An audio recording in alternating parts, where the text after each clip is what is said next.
All right, so I think I heard a Glenn pop in while I was talking. Yes, it's being brought to you by MeUndies. Welcome. Thank you. So looks like the first in line would be Estrella, though she's not here, so I'll pass it to Eli. Do you want to journal tonight? Sure, I can do that. All right.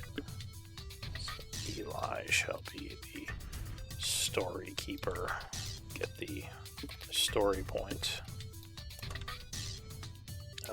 And it looks like, let's see,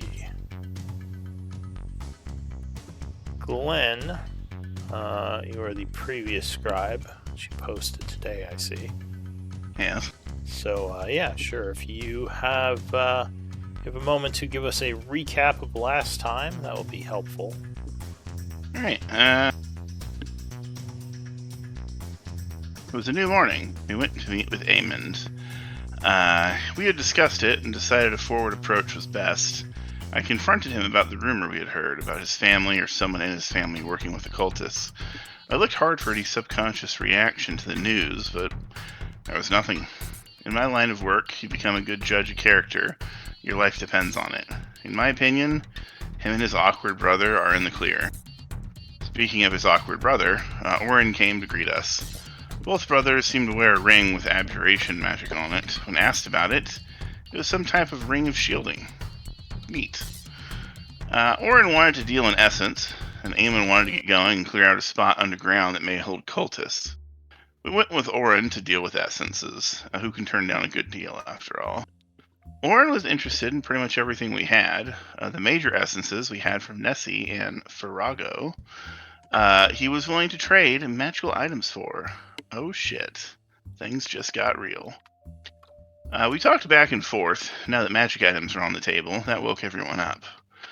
We decided to table the discussion for later, though. So we headed out with Eamon, looking for cultists in the underground area. After some searching, I was able to pick a lock on a secret door. Take that, Diddy. I'm useful in combat and I can pick locks. We heard people on the other side, so we were a bit cautious. So of course, we sent in our German Shepherd, Malin. He got hit with some traps, and then some more traps, and more traps. We found a side room while chasing after the cultists that looked a little bit off. It was a storage room, and it was pretty much everything inside it was gone. Clearly showing they must have known we were coming, but how? The only people Eamon told about our excursion was his family, which unfortunately points a strong finger to one of them being in leagues with the cult. Eamon didn't want to believe it, but he also found it hard to come to any other conclusion. There was a teleport circle at the end. With some crafty knowledge and reverse engineering of the circle, I was able to get an approximate location where the last users were teleported to. It was seems they teleported to a cave, but it was somewhere inside the city. We then found a secret room of tomes. The most important thing we learned from it is that there's apparently a Tarrasque under the city. Yes, the creature of myth and legend. Who knows what the cult is wanting to do with this info, but whatever it is, it can't be good. All right. Thank you for that recap. So Eli, we're going to find a Tarrasque. Yeah, I'm gonna go share some documents for you to read up on. So in the meantime, we've been brainstorming some ideas. Actually, it's funny, we did stay after session a long time talking about how we could possibly defeat a Tarrasque. Assume If we have they want to keep it, trapped, but, there might be a way to fight it if they really want to. So, it is the 56th of spring at 4:30. Believe, did we come back from the underground, or were we still there? I think. No, we're back. We talked with Eamon, and he said he was gonna set up the interviews with everyone in the house. Oh, that's right. Yes, it was going to be at night because we were going to be doing black market shit during the day. We have to go play slots right now. Yeah. So that's what we need to go do now. Important stuff. What can I say? Right. And then we have possibly magic item trading with Orin as well. For absences. Just give me a moment.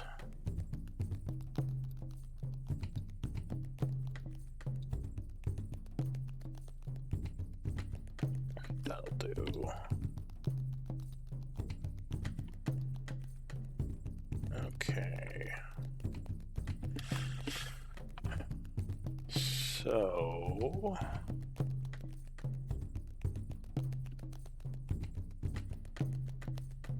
just trying to fix something in my notes that is incorrect. Okay.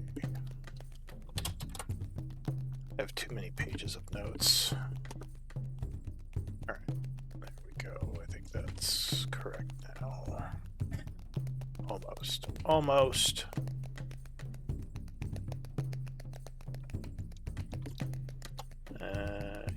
Yeah, okay. Just making some notes on Orin that I don't think I did last time.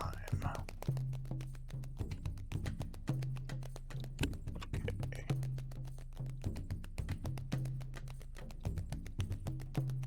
Lou, is it okay? Should I be using my 5.5 sheet for Uslog? Is that okay to start doing that at any time, or?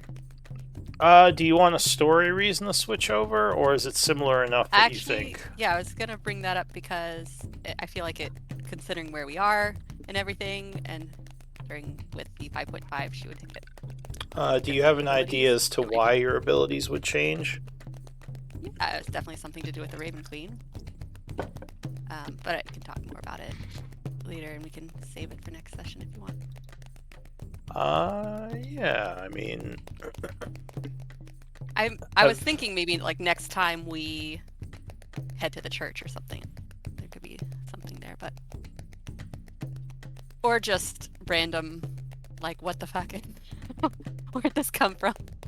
That's fine too. I feel like that would be very Uslog. Wait, what did I just do? Oh, duh. I changed the wrong note. Oh, well, I can fix that. Easy enough. Just use this instead. Okay, so back to the map. Were you heading back for the evening? Oh, right. We were going to go to the maybe if we have time. Because you were at the underground area, right? No, we ended up in we ended up in Xerxes' tower, and he was we told him to go, and he was like, dude, we're gonna fight Trask. Can you wish? Can you use wish? And he was like, maybe, and that's where we left off. Yeah, because you need a wish spell to actually get rid of it. All right, so you are currently in Xerxes' tower. What do you want to do?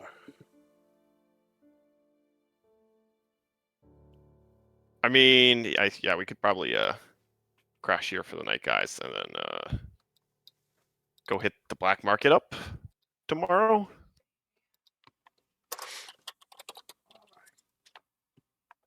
Should we go shopping while we wait for the interviews? Yeah, we can go do slots. So let's we've had a long day, so Now, you were wanting to speak with the family, which was supposed to be getting organized, so you're not doing that tonight. You want to wait on that. Oh, I thought he said he needed like some time because it was very last. Like, if we could speak to them, I think he said he's like, all right, I'll talk to them throughout, the evening, and then. All right, yeah, I guess it is almost 5:30. All right, so you're passing the evening in the tower. Just really quick, remind me what subclass of barbarian you're doing for 5.5. Oh, it's still the same. Which was Zealot? Okay. Yeah. All right. Yeah, I have it built and everything, so if there's anything that looks off, All right. So is anyone doing anything in the tower, or are we just passing time for the evening? I don't think so. Oh, I mean, I guess did we? Well, I guess we want to real quick discuss with him how they cut off our extra planar connections down there. If you know, but I guess Xerxes knows that. Oh, right, because you were trying to figure out why you didn't have your fire resist. So Xerxes, he says, "Well, I can use some magic to test a few things. Cutting off the magic of a patron, or at least abilities granted, is extremely difficult to do. Generally, once a patron grants abilities, they are more cemented to you." Yeah. Really quick. Didn't work either. He says, "Well, I mean, a dimensional anchor is not surprising, but that shouldn't affect your abilities from your patron." Eli, did you have any questions about anything since you weren't here, I think, for a bit? No, I mean, I've been reading the journals, so... Okay, so you've kind of kept up. Yeah. Yeah, if you have some time, Malin, I can see what I can figure out. Okay. So he says, come with me to my lab. So he would bring you to a part of the tower a little lower down, where there's a bunch of laboratory supplies, looks like components and other magical instruments.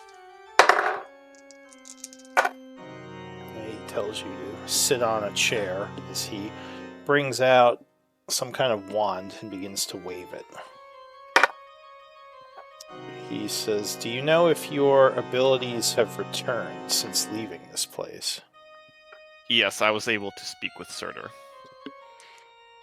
He says, okay.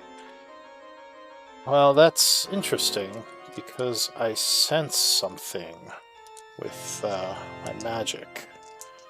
Some sort of being. Seems like it's anchored itself to you." Besides Surtur? He says, "Well, Surtur is not anchored to you. Surtur is your patron. But there's something else.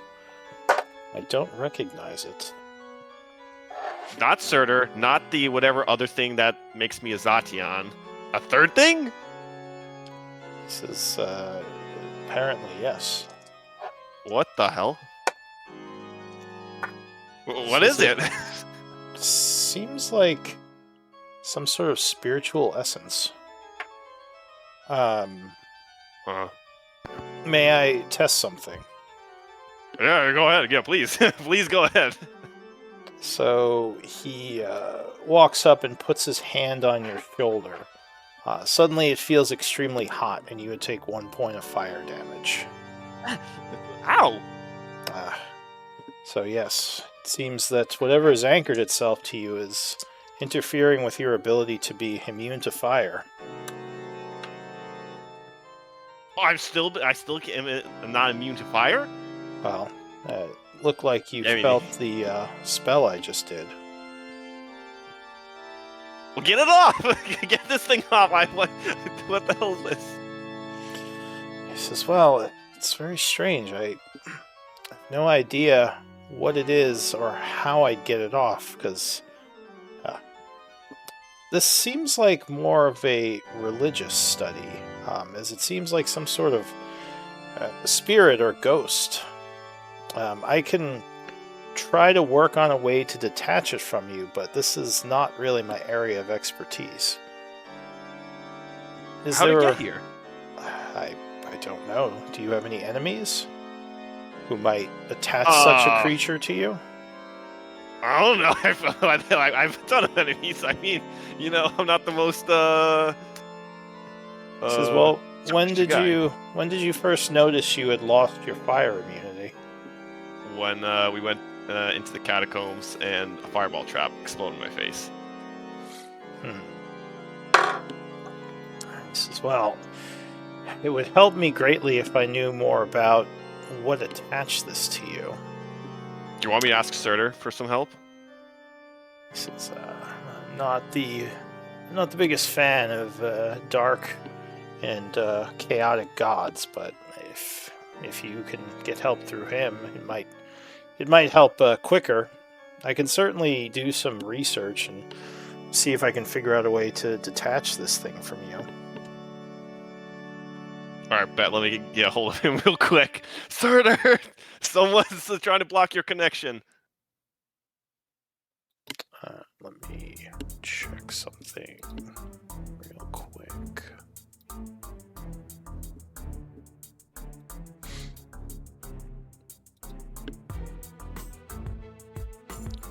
Okay.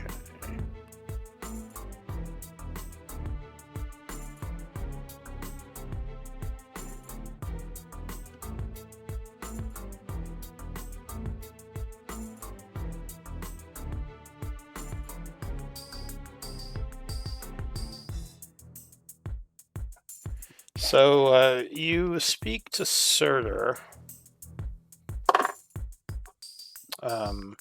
and you hear a voice in your head, but it's not Surtur. It says, Malin, the reason that I've stopped the connection to Surtur is because it's dangerous to you. Huh? He says, Who's that? Earthane and I are not happy with this pact you've made. Oh my, you get, Selene, get your ass out of me. What are you doing here? He says, well, as I said, this connection to this god of chaos, it will end up killing you. I'm trying Oh, but to your help connection you. to him is any good. Get this, don't be a hypocrite. Get your ass out of here. He says, it's a different type of connection. Oh, you're so nice and noble, and you want to go help your buddy Earthane. But if I need to go and destroy some evil being, oh God forbid I use some patron deity. You know that what happened with Earthane is much different from the pact you made. If I had not assisted Earthane, he would not have survived. Don't preach to me that like it was an opportunity for you. Spare me the plaudits. He says, well, I'm sorry, but for your own good, I'm going to have to continue to block this connection. At least for now. What? No, get out of here. He just stops talking. So are you saying all this out loud or kind of in your head? Out loud.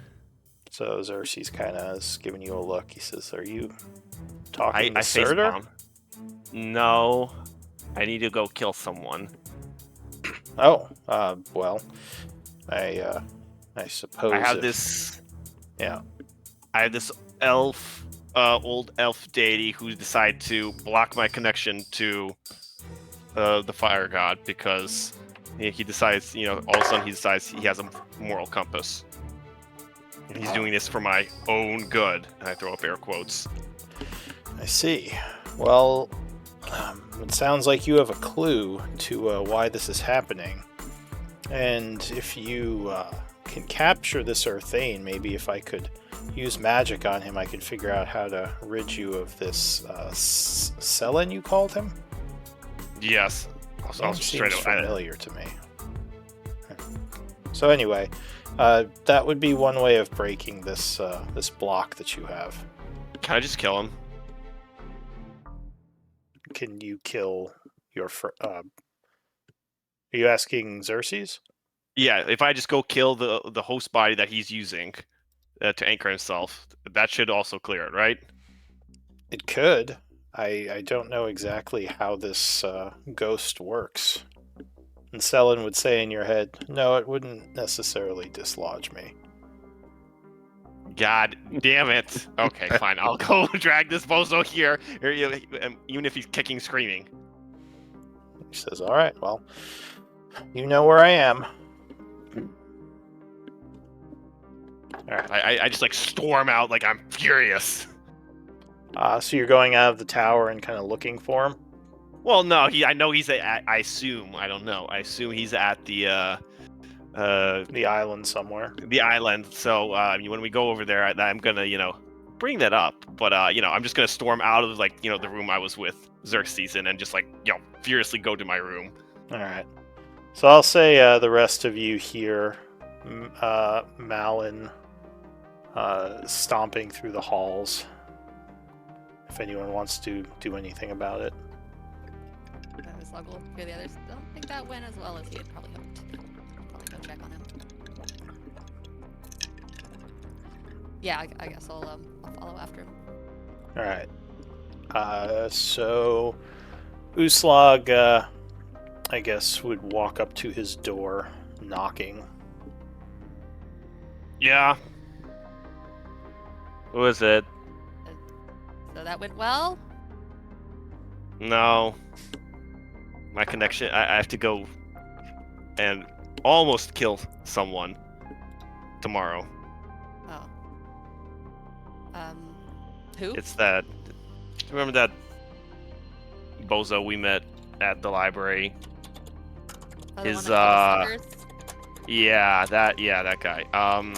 His little spirit guardian tethered to this world decided to cut my connection. So I don't even know how he cut my connection to Surtur, but no connection to Surtur right now. Uslag's like, I'm not sure that's such a bad thing, but I shoot her look like really. Uslag says really. something under her breath. Luckily, Okay. Malin's passive is 10, so he's like, huh? What? No, I have advantage for hearing, so I might have heard that. May have heard that. She's like, well, I mean, yeah, that's kind of shitty of him. So, I'm gonna go beat his ass and drag him back over here tomorrow. Yeah, I mean, I don't like the idea that he's got a spy there, but Didn't think it was possible he could go block my connection. yeah, that's really powerful. Who is that guy?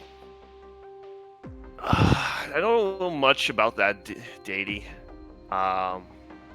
Ursane, he was part before I joined the Splitlanders. We were in the same adventuring group, and it wasn't, let's say, sunshine rose. We were basically people who are all given a second chance at life, I guess, but with the intention of go fight the evil, and fight the darkness with the darkness. And Earthane, well, he's one, tragic, as I assume all was tragic stories. I just don't know mine, but he unfortunately he lost his family in a ritual cast by a bunch of orcs, and they killed him also, but because of this deity called Selen, he saved him, and now he's bad. Gave him a second chance at life. But so I mean, we were again, we were in the same party, and look, we weren't like a team like Splitlanders are. We had our job, we had our mission. Go in, go kill this demon. Go in, go kill this monster. Rinse and repeat. Just get it done. It wasn't so much, Yes. it wasn't so much little friendly camaraderie, and it's some people died, some people didn't. You don't know if you're gonna survive the next mission. Rinse and repeat. So the Solen? Yeah, Selen.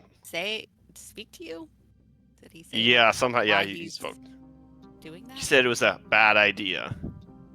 Well, I mean, I kind of agree with him on that, but yeah. You, at least, I have the best intentions for me, and I know that for a fact. And at least I appreciate it. He has literally zero place to talk. Gonna go have someone possess you to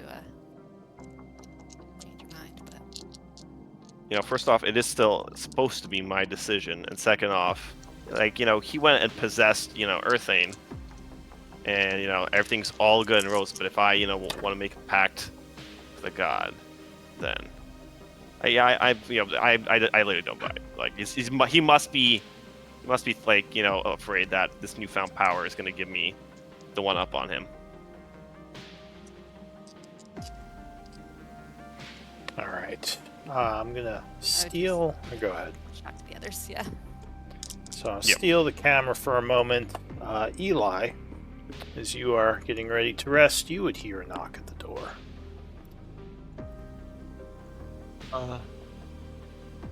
I'll just open it cautiously and peek out.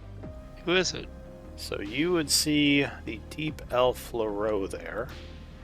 She gives you a bit of a smile. She doesn't have her mask on. I think this is the first time you've seen her without her mask. She is fairly good looking other than a scar on her cheek. Looks like a blade cut her at one point. She says, Eli, can I speak with you? Of course. I'll let her into my room.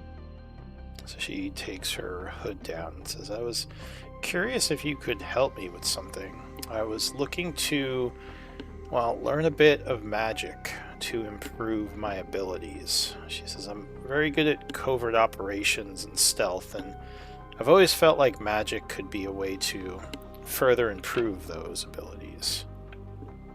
She says, do you think you could maybe help me out? I would pay you, of course, or, whatever you wish. Whatever you think is fair. Well, I mean, I think as an elf, we're all kind of natural when it comes to magic, but I'll gladly teach you what I can. He says, yes, I know my sisters always seemed like they had the magic genes. They could summon darkness and make things levitate fairly easily. Not anything that I was ever able to do. So, what are you thinking you'd like to learn? He says, well, I know that some spells let people, go invisible, and even there's magics to improve how dexterous people are. I've seen spells make someone much better at being able to dodge and move quickly and with more agility. I mean, it doesn't have to be anything too flashy like a fireball. You don't have to teach me how to step through planes like you can, which is fucking badass, by the way. Yes, it is. She smiles a bit. So, do you think you could help me? Yeah, I think of some spells that would be useful for you. She says, and what would you want in return?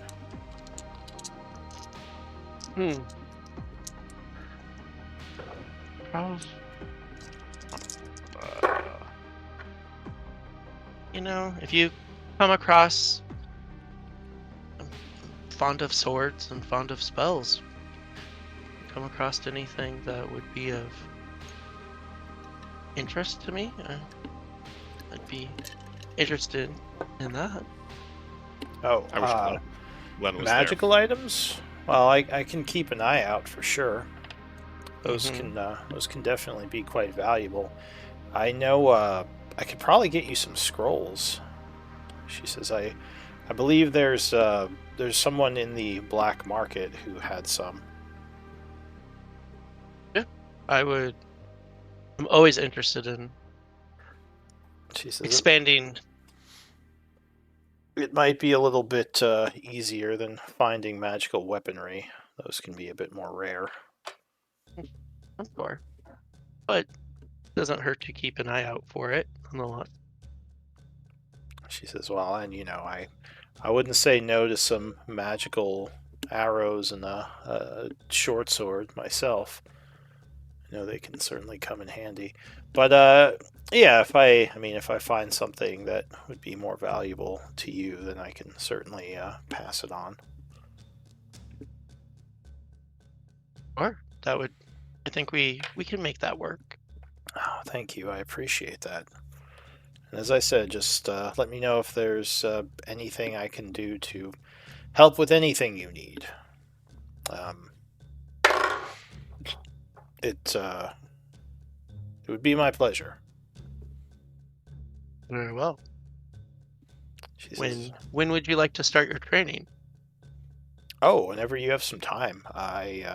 So this project would probably take you about a week of downtime, so 7 days. Okay. If you want to start a project in the downtime projects, it would cost money to train, but she agrees to pay her own money for like spell components and stuff for the training.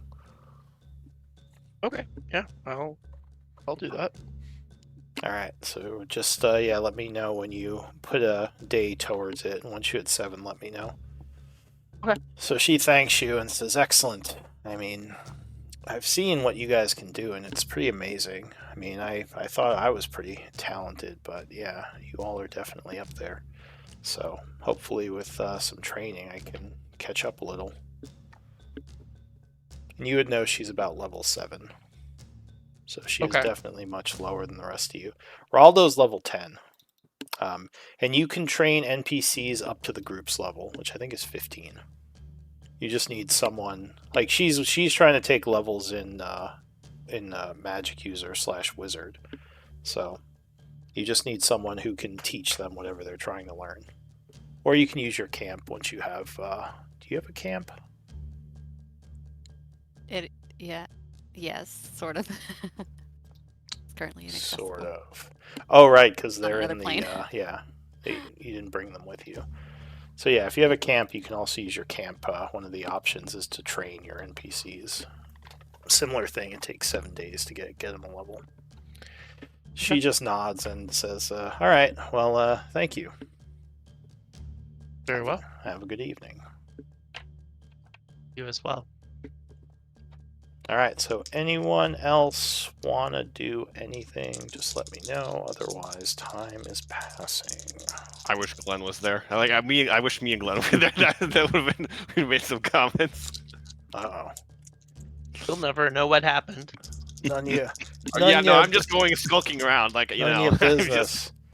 Malin just shows up in every RP. It's like, hey, I'm Malin. It's like, how did you get here? Don't worry about it.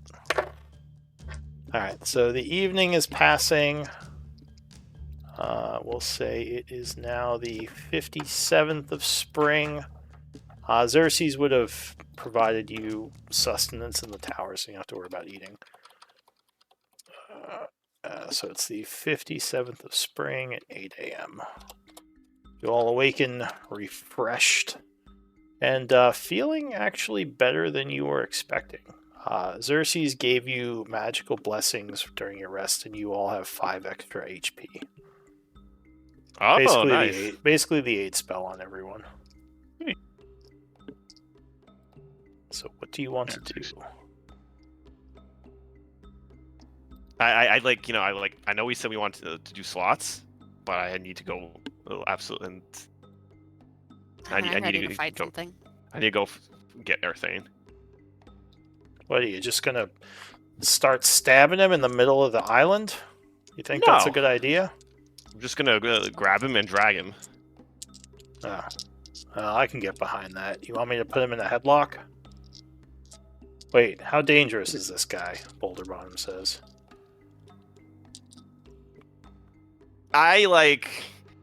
Usually I call everyone not usually, Malin's everyone everyone's a bozo I can easily take. But for this time, I hesitate and say, well. Oh. He is. He's not a bozo like the rest? Oh no, he is a bozo, but it's not. There was a reason we went. We survived our missions. Be possessed by a very powerful ghost, if anything.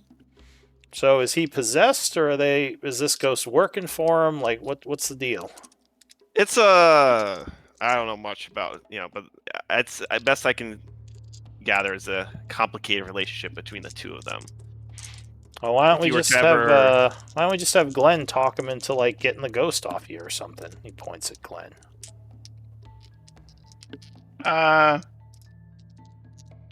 I can't in good conscience do that. All right. Raldo arches an Alright. eyebrow at you. It's like, Alright. I agree with the ghost, so. Oh. No, I mean, it does seem like Wait, he's what did doing this ghost do exactly? I guess you didn't say. he's suppressing my connection to An Surtur. evil god of destruction. Oh. Look, No, I don't think I'm going to put him in a headlock then. I'm kind of with Glenn on this. okay, look, Even if he did you guys. try to trick Yeah, I me. know you have your disagreement with my patron, even though I haven't actually done anything to to crazy with him. You wanted to burn down a whole city. He's got you I there. wanted to buy. I'm sorry, I went to you guys, asked if we could buy up the property, and then we had a discussion where we ultimately decided not to do it, and that's it. You know, I discussed this with you. I didn't go off on my own to do it. Wait a minute. Did Surtur ask you to release the Tarask on the city? That's beside the point. Boulder Bottom gives you an eyebrow arch. Look, guys. When you guys have your reservations, though, and I respect it. I think we've traveled for a while, and I do believe, we generally have the best intentions for one another. I assure you, there's something. This is not them looking out for me. There's an ulterior motive to this, and I mean, my best guess is because they definitely feel threatened by my pact with them. They're clearly up to something no good, and they need to weaken me. And they know, for all we know, they might be in cahoots with the cultists. Actually, yes, they're probably in with the cultists. That actually would explain quite a bit. Give me a persuasion or deception. You can use either. I mean, I do believe it. I mean, I guess it's possible, Raldo says. You know this guy better than we do. But this has been very hypocritical, but there's no for the good. First off, we haven't spoken in how long, and all of a sudden they decide to do for my benefit to help suppress it. This is the biggest bullshit I've heard it for a while. Boulder Bottom kind of looks at the others and shrugs. I don't know. Like I said, I'm kind of with Glenn on this. This Surtur is a bad influence on you. What have I done besides ask you guys? Like, we had that unpleasant conversation once, but what have I actually done? Besides asking if you could burn down a city after buying the property? Yes. Well, I mean, he shrugs and says, I guess nothing besides that. Oh no, God forbid the Avatar of Surtur asks his team if they can buy up some property. Oh no. What does the group want to do? I mean, I guess we could keep role-playing the scenario. Slugs is thinking. He's a little torn. I don't like that they are doing that, and I agree that there might be an ulterior motive. But I also am on the side that Surtur is not great. But I do want to know what they're up to.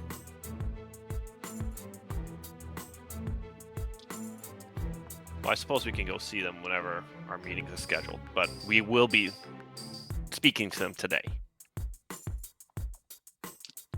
Well, I mean, Raldo's idea wasn't terrible, LaRose says, although Glenn would have to agree to speak with them. I mean, maybe we could convince them to take this block off you. I mean, Glenn, to be fair, this does make him less effective if he does not have his immunity from Surtur.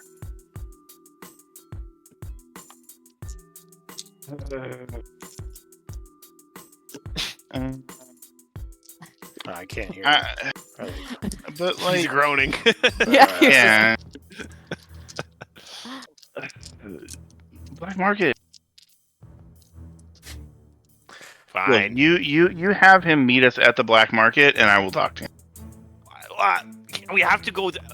we'll see him at the Zalora. I mean, I can't just call him up. I don't have there's no such thing as phones. So I assume we have to go to the Zalora Island. Okay, so we'll talk to them. Okay, can I like, what's the prerequisite for sending? I mean, like, You just, I believe, have to be familiar with who you're doing sending to. I mean, if I know the dude's name and Malin describes him, can I cast sending to him? Or... Well, you've met him. We met him, yeah. Oh, that's right. He may have been like, I don't know. You may have stepped away during that time, but he was at the library. No, that's right. I was there for that. I totally forgot we'd met him. Yeah. Okay. Okay. Look, I'll cast a sending to him, and be like, hey, me and Malin want to talk. Meet us at the black market. Shadow Can't market. his ghost just speak to him? If you speak to the ghost, like a. He will reply, I will look for you in the shadow market then. Awesome. After 12. Okay. Guess we're going shopping. Slots time. Alright. So the group is heading to the shadow market. So I guess you're going to do a day of downtime stuff, right? Yeah. Pretty much. Yeah. Okay. So, is everyone going to the shadow market? Because I know some of you have things you can do outside. I know that Glenn is. What about everyone else? I'm absolutely going there. Alright, because I know you don't have the best persuasion. Yeah, Slug's not going to be doing any shopping, probably. But Slots. yeah, maybe slots. Is there an underground blacksmith anywhere? Underground blacksmith? He makes illegal Super- pots and pans. Yeah, making some illegal. I don't know. She'll just be bored and pacing around. Like, whole time. shopping. There's I mean, you could go look for another fighting ring, I guess. I don't know if you Oh yeah, have she's one kind in of the been put off city of again. those. Oh, okay. What else could you do? You could train Raldo, because he is technically a martial. Raldo, we're sparring. Let's go. Says, huh? No. Him up. Well, Fuck shopping. I mean, I guess I could work on my sword play a Hand bit. to hand. Says, although your sword's kind of big compared to what I fight with. I'm sure there's still stuff Bears. you can teach me. You can use my All great right. axe instead. It's fine. All right. So if you don't have a project to train Raldo, you can start one. Okay. She has so many little projects. Unfinished projects. All right. So that's what you're doing. Eli, do you want to do training or you want to do something else? No, I'll train as well. Okay, so you're training LaRoe today. The other two going to the black. By shopping markets. Eli, we mean we might get magic items. Yeah, so we have good persuasion or investigation. If you get a good enough roll, you can get an item for us to purchase, which we have a crazy amount of. Pale coin. I don't have either of those skills. Yeah, it would need to be a persuasion roll. That would be the thing. So Eli, I mean, I guess he could roll a nat 20, but otherwise he would just kind of waste time. Or I train her and she finds me magic scrolls. That's true. She did say she could get him spells. Does he say that out loud? Yeah, he No. just said it, I assume. Yeah. Train Yeah. who? If LaRoe I'm says gonna for train. me. Oh, you're gonna go train her? When Yeah. did this come about? Oh, yeah, I asked Eli to teach me some magic. I felt like it would be good to supplement my thieving and my infiltration skills with some magic. Invisibility, I think it's called Cat's Grace, and there are others like Guidance, which can be valuable. Can I do an insight on that? Sure, you can roll an insight. Damn it!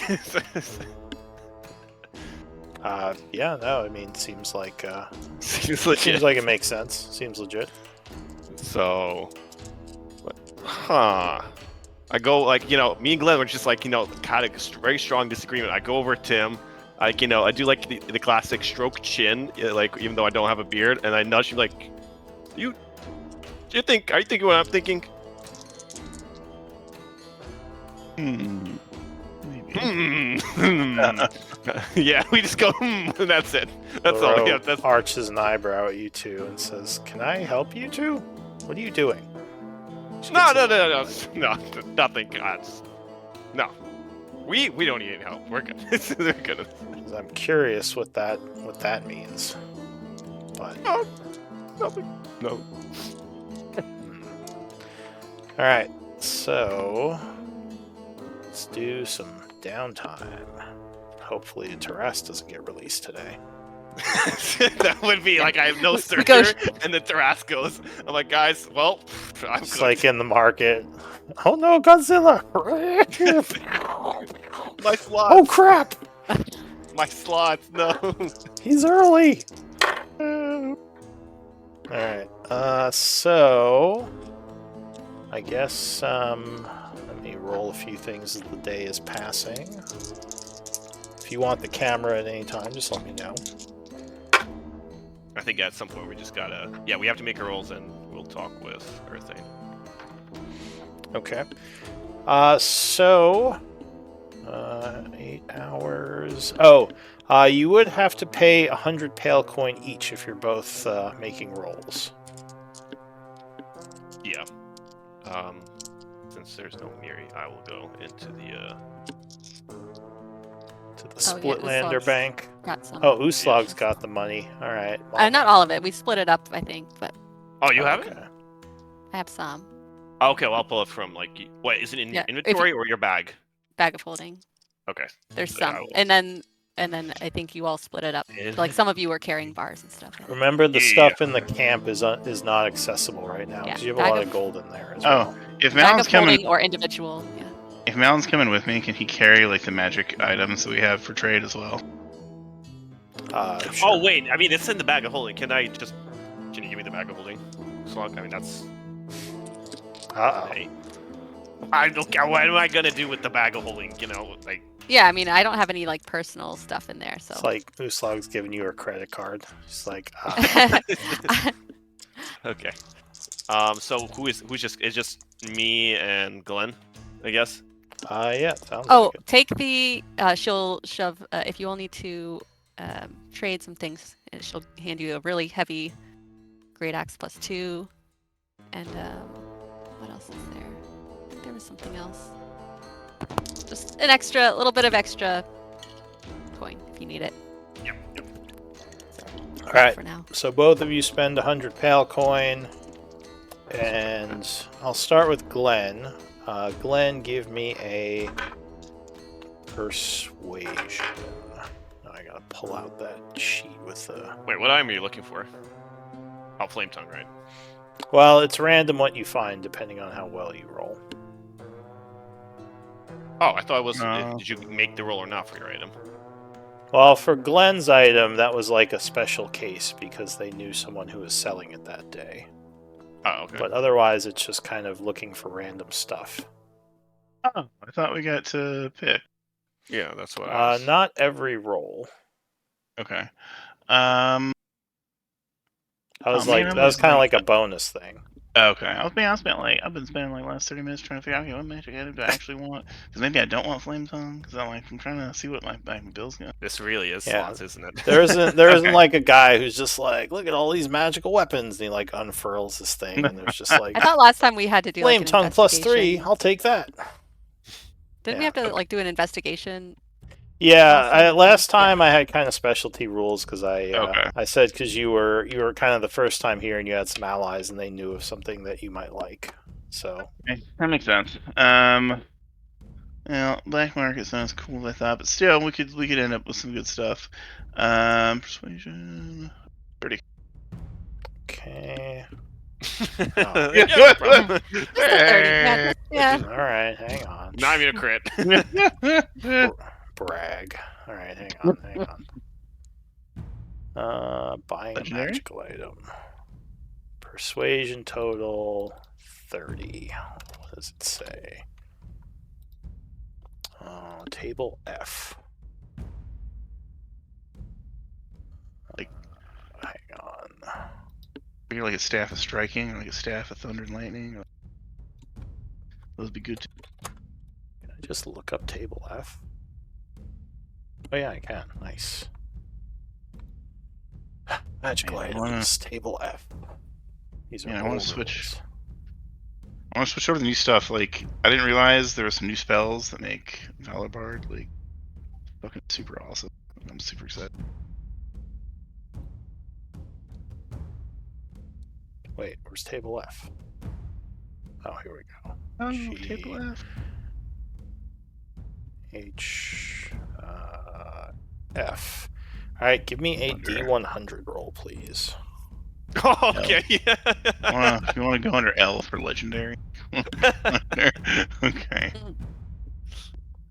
Ooh. 31. It's not a 30. All right, so you get some contacts, or you get a I'll say a fixer because I've been playing Cyberpunk a bunch lately. You should have He's said a that. fixer who's like, I can get you some items. Let me send my people out, and they come back with a. But what fixer though? That's the important question. Oh, well, I don't know. This isn't Night City. There's a bunch of. Can't it be? All right, so they come back with a golden brooch, telling you this is a brooch of shielding. It's an uncommon magical item, giving you resistance to force damage and immunity to magic missile damage. It is attunement. They are willing to sell or trade for it. Basically the seller is willing to sell or trade. Wait, what is it? Immunity to force and resistance to Resistance to force, immunity to magic missile. I mean, yeah, man, my 30 persuasion only got an uncommon. Well, the 31 is what got you the uncommon. Oh, The 30 persuasion got you onto one of the permanent magical item tables instead of like potions and shit. There are actually some really good items on here. You just kind of didn't roll that high. I'm not really interested in it now. Requires attunement. I don't see force damage that much. What I have to do for attunements: gauntlets, overpower, cloak protection. Do I swap it out for wing boots? I mean, okay. Well, what's the price? Like, I mean, I think it's still. I mean, the price for it. So this is uncommon. So they are willing to sell for 500 gold or pale coin, or they're willing to trade for possibly trade for another uncommon. Okay, let's check. I mean, 500 is very doable, like crazy doable. What pale coin do we actually have? We have like 10,000, more than like 15,000. Let me check. Clear currency, pale coin. We have 16 plus. How much is platinum to gold again? 10 or is it 10 or? I just have to 10x, or is it 100? I want to say it's 10. Yeah, I think it's 10 gold to a plat. Okay, so 10 plus 14, we have 24,000 pale coin. So not all of it on us though. Not all of us, but yeah, but we have. I mean, if you think you're gonna actually use it, then I mean, yeah, that's totally fine. But I mean, you would also know that having something like this as an option could come in handy in the future if you know you're going up against heavy force damage. Yeah, that's what I think. you know, And we do have some members in the party that probably aren't full on attunement. True. I take a look at it and I say, there's like a chip right here, and this isn't really my color. Can you do better than that? I mean, I'm interested, but like, Give me. So you're. He says. So you're looking to pay, not to trade, then. Yeah, and that's the thing. Instead of bartering, we'll give you that ooey gooey pale coin up front. All right. No bullshit. Give me a persuasion.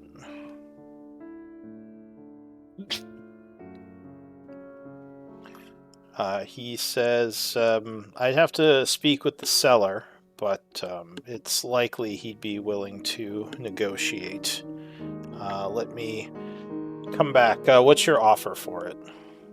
Like, how much do you want to pay? You know what? How about even 400? Okay.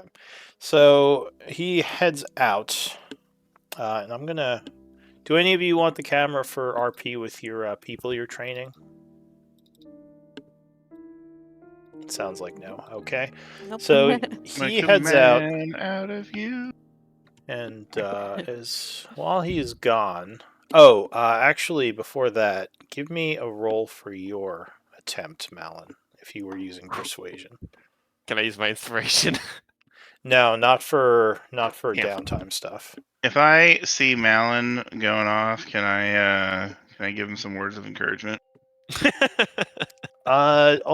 The only problem is it's an all-day thing, so your bardic wouldn't help much. And I assume the Flash of Genius then wouldn't either. No, it would have to be Alright. something that would affect you all day, basically. All right, open sesame. Okay. Not bad, actually. 15. Yeah, the main reason I do that is just because these are very powerful.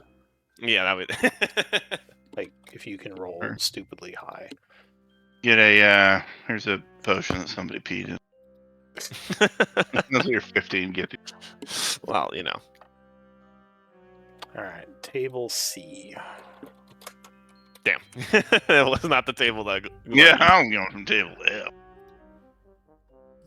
Give me a D100 roll. God damn it! Potion of sickly might. Oh, okay. All right, let's see. Table C, what'd you get? A 13. Potion of superior healing. Good to have. Is, I kind of just want to shove it, but I was like, all right, how much you want for it? That is going to be. Where's my dice? Here. Wait, is that a rare? Yeah, I think that's a rare. If you ask me to pay more than for the brooch, I'm gonna strangle them right then and there. It they're might gonna want actually more be than more than the brooch. Oh yeah, they're gonna want more than the potion. God damn it! I'm not. Higher level potions are expensive, man. That said, is half price because it is an expendable. They would want 2,000 gold for it. Yeah, okay. Just like, no, I'm not gonna shove them. I'm like, yeah, okay. Okay. So you would you'd refuse it? Yeah. Okay. So while you are talking to that guy, you would feel a pat on your shoulder. And he says, Malin? You know who this is. I turn around. I give you it and Glenn, your or Dane, yeah. He says, you and your ally wish to speak to me. Wait, is Glenn with me or? At this point, Glenn is off doing his thing. But you know he's in the area somewhere. Oh, okay. Well, I'm not. Yeah, I'm not gonna wait for Glenn. But I was just, if Glenn was there, I would have given it a chance. But instead, like, all right. Yeah, you know what this is about. Release. Release. Tell Celine to release the hold. He says, Glenn, you know I can't do that. He says, I care about you, and this... Shut up, dude. We literally have not spoken how long, and all of a sudden, you want to go and do what's best for me? Like, okay.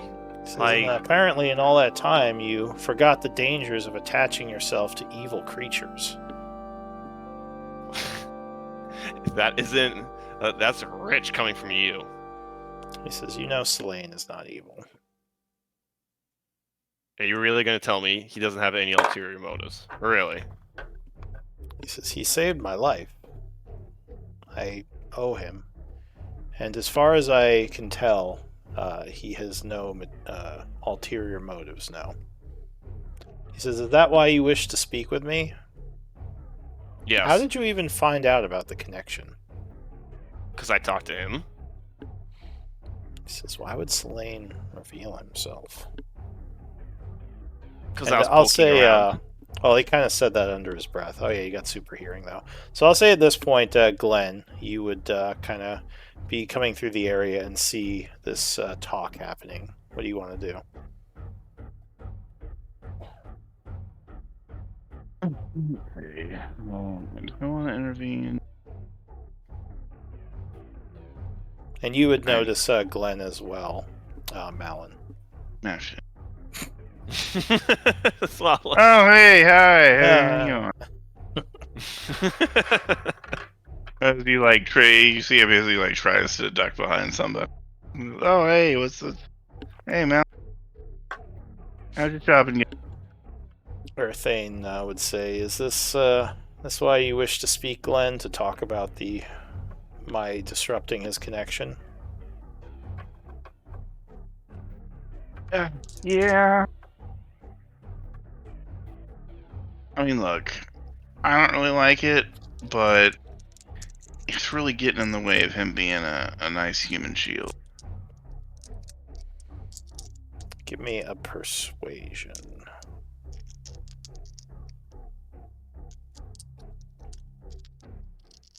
You know, he's supposed to be like really resistant to fire, and we ran into some fire traps, and he wasn't resistant to fire.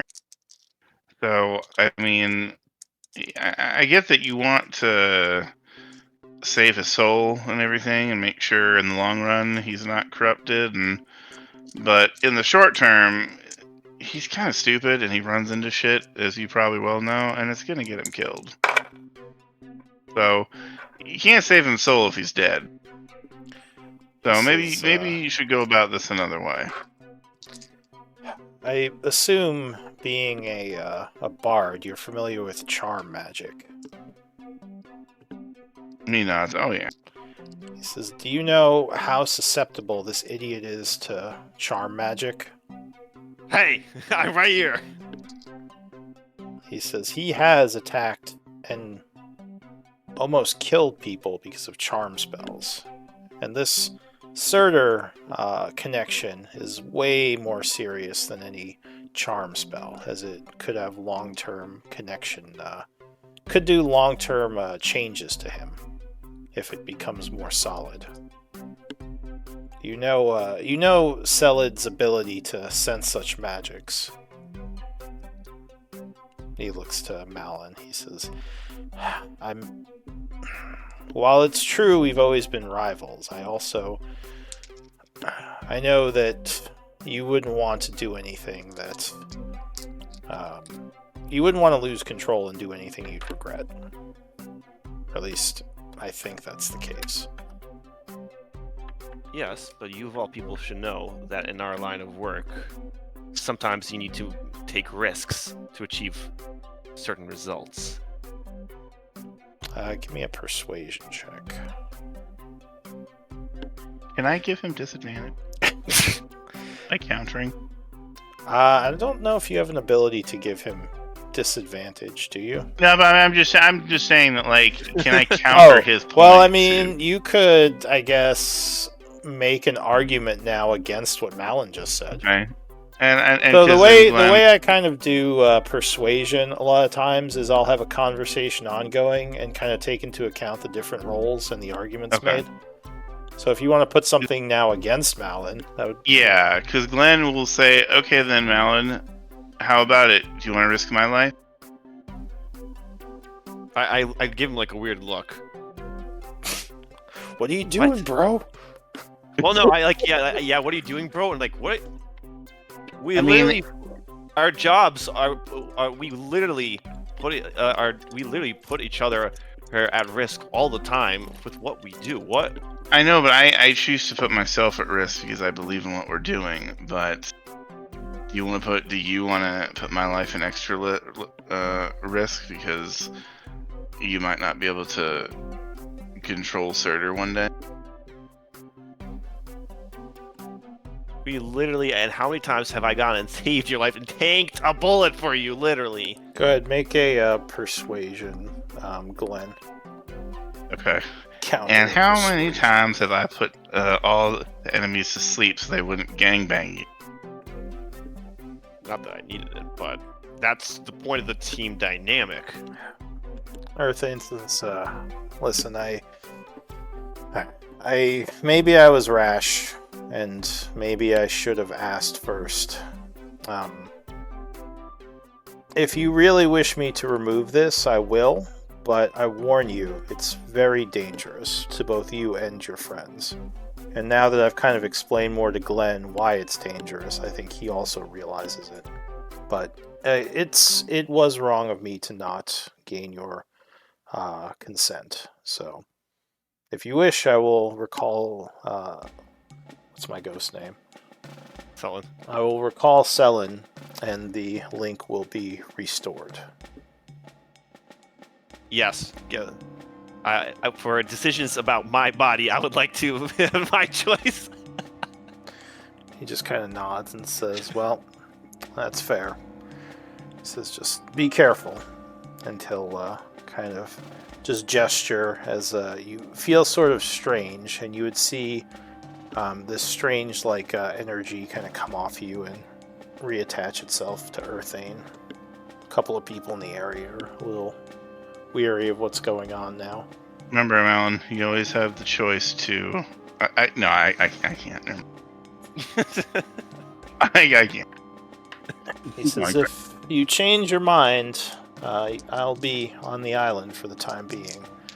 But if the connection becomes too powerful, I might not be able to break it again. Or Selin won't be able to. I roll my eyes and say, leave that. I will handle my own problems myself.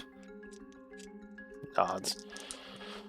He says, alright, well, I was actually here anyway, so let me get back to what I was doing. Good luck to you. I just, whatever. I look at Malin and cross my arms over my chest, and I say, why are you with Diddy when you so clearly have a crush on him? I go about to kill this guy from that gun. I just shoot him the meanest look I've ever given to Glenn, and just I hate you. I'm telling Diddy you almost cheated on him. Deep down, I was like, hey, Glenn, I hate you. Just throw him off. So, question. Is Earthane kind of playing out the way you see him playing out? Am I doing it fairly correctly? You okay I think I like that. I like that. Okay. So yeah, he just kind of nods and walks off. Oh, what about the brooch? What is the fate of the brooch? Oh, well, this is just kind of like a flashback during the... Oh, okay, gotcha. Yeah. I was just like, wait a minute. So this is while things are happening. So the brooch, yeah, you would secure a deal for 400. And okay. you would get the brooch, so you can add... Should be able to just drag and add it to your inventory. I'll toss it over to Malin. Okay.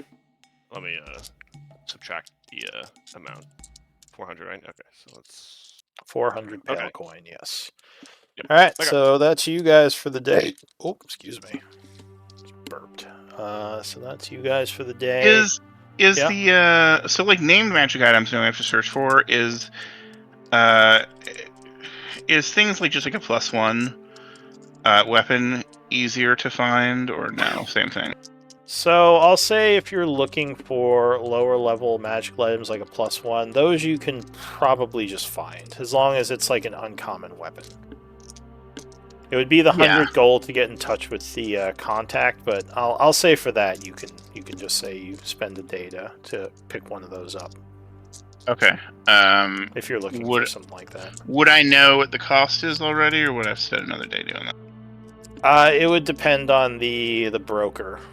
So it would depend on, like, yeah, whoever's selling, which would just be a roll. It would be the 100 gold pieces plus whatever I roll for the price. Gotcha. Okay. Yeah. As far as items, do we have like a +1? Does anyone know if you have a +1 rapier or scimitar? Let me go check. We meant to have that in. Pretty sure we don't. But You need scimitar right there. Let's see. Magic items.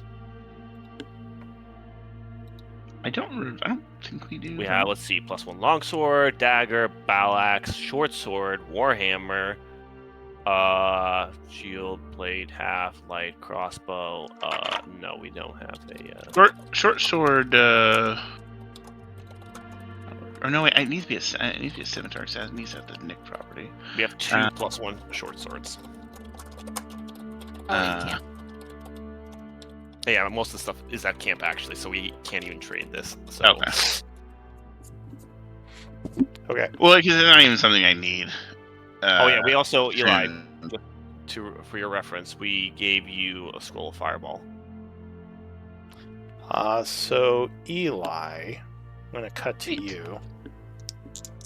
During the day, you are training a bit with Leroux. Give me an insight check.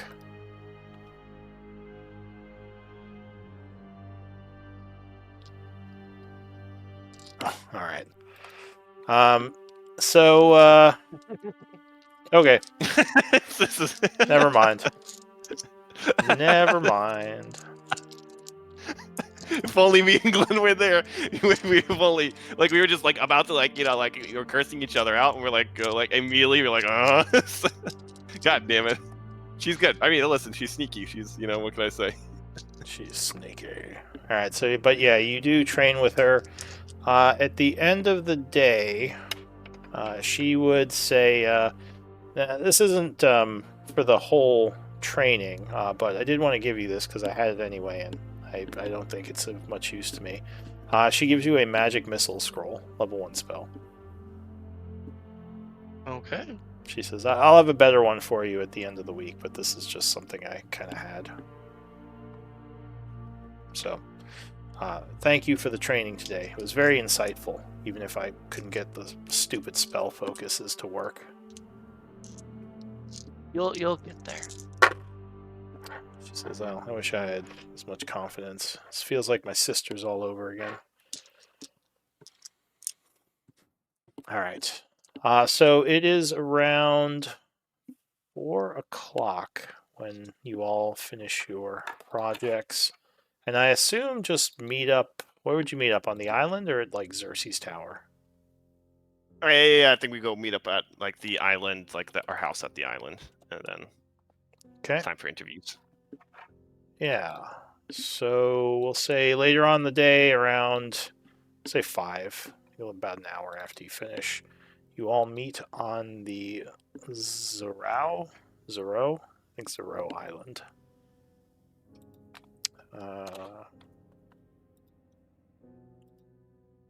So Amon is there. He's waiting at the house, just having some wine, and says, my friends, excellent. I was able to arrange a meeting with Father. What about everyone else? Sorry, what? What about everyone else? Oh, well, yes, my whole family for dinner. We were all going to have dinner with you, and you can speak with everyone and hopefully get some more insight. I must warn you, my father can be a bit coarse, and he is not overly fond of those from Gaian. But hopefully... He's working with Earthane. He shrugs. He says, well, I couldn't tell you, but I just know that he very rarely will even speak with those from other worlds, or at least from Gaian. So he might be a bit rude, but he's, just bear with him. That's okay. Doesn't like, obviously I believe you that he doesn't like speaking with people from Gaian, but for him to he's just personally not work with says he's just Or not Thane. overly fond of them. I mean, it's not like he cast them out of the island when his children or people within his circle work with them, but I don't actually know much of the story behind why. It's just a way he's always been. Very mistrusting and very cautious around those who are not from the Shadowfell. And especially those from Gaian. But why is he working with Thane, then? I don't know. I'm not even sure what this Thane is doing for the family. But I do know Father is working with him directly on something. Directly? He says, is there any connections Thane might have to the Elven community? Well, oh, because of Selene. That spirit of his in his Yeah, okay, yes. His spirit patron was an elf. Oh, well, I'm curious who the spirit patron is, but we should actually get going. It's close to dinner time. Yes, yeah. Okay, yeah. Oh, and he's requested you leave your weapons behind. Ah, I had a feeling there would be a dress code or something. Just because, I mean, I guess we can leave them at the door of the castle if you don't wish to leave them in the house. But yeah, for dinner, he, would rather no one be armed and armored up. I look down at myself like, I mean, I'm like, okay, but Well, I I think maybe an exception can be made for you if you are literally made of armor. Okay. Just nothing sharp or bludgeoning or any obvious weapon. Yeah, sure. All right. So With the my sword group at the door. The group is going to, I assume, head for the castle. And you said you are willing to leave your weapons at the door? Yeah, I'll leave my sword at the door. I'll leave maybe the rest at the house. Just it's not a ton. I guess Glenn would still have his music instruments. Yes, no one would deprive a bard of their instruments. So you have them on your back or something. Yeah. Alright. It's just like Gandalf, who would deprive an old man of his walking stick. Told you to get rid of those weapons. Sorry, good. So you are allowed into the main hall, where there's a large table filled with characters, some of which you know, some of which you don't. I'll say Amon starts introducing people, so I'll just show you their pictures.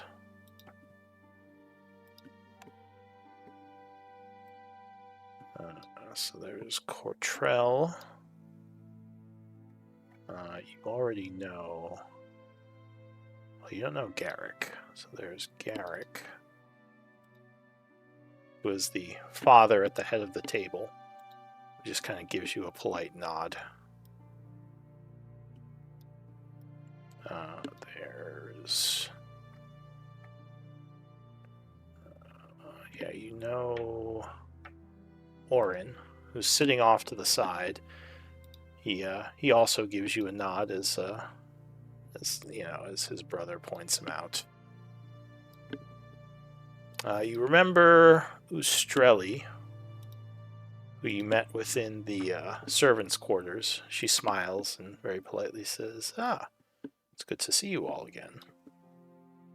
And another new one is introduced, Venesis, who doesn't really even acknowledge the introduction. She just kind of looks over for a moment and then just looks back down at we'll say like a little book she's reading at the table.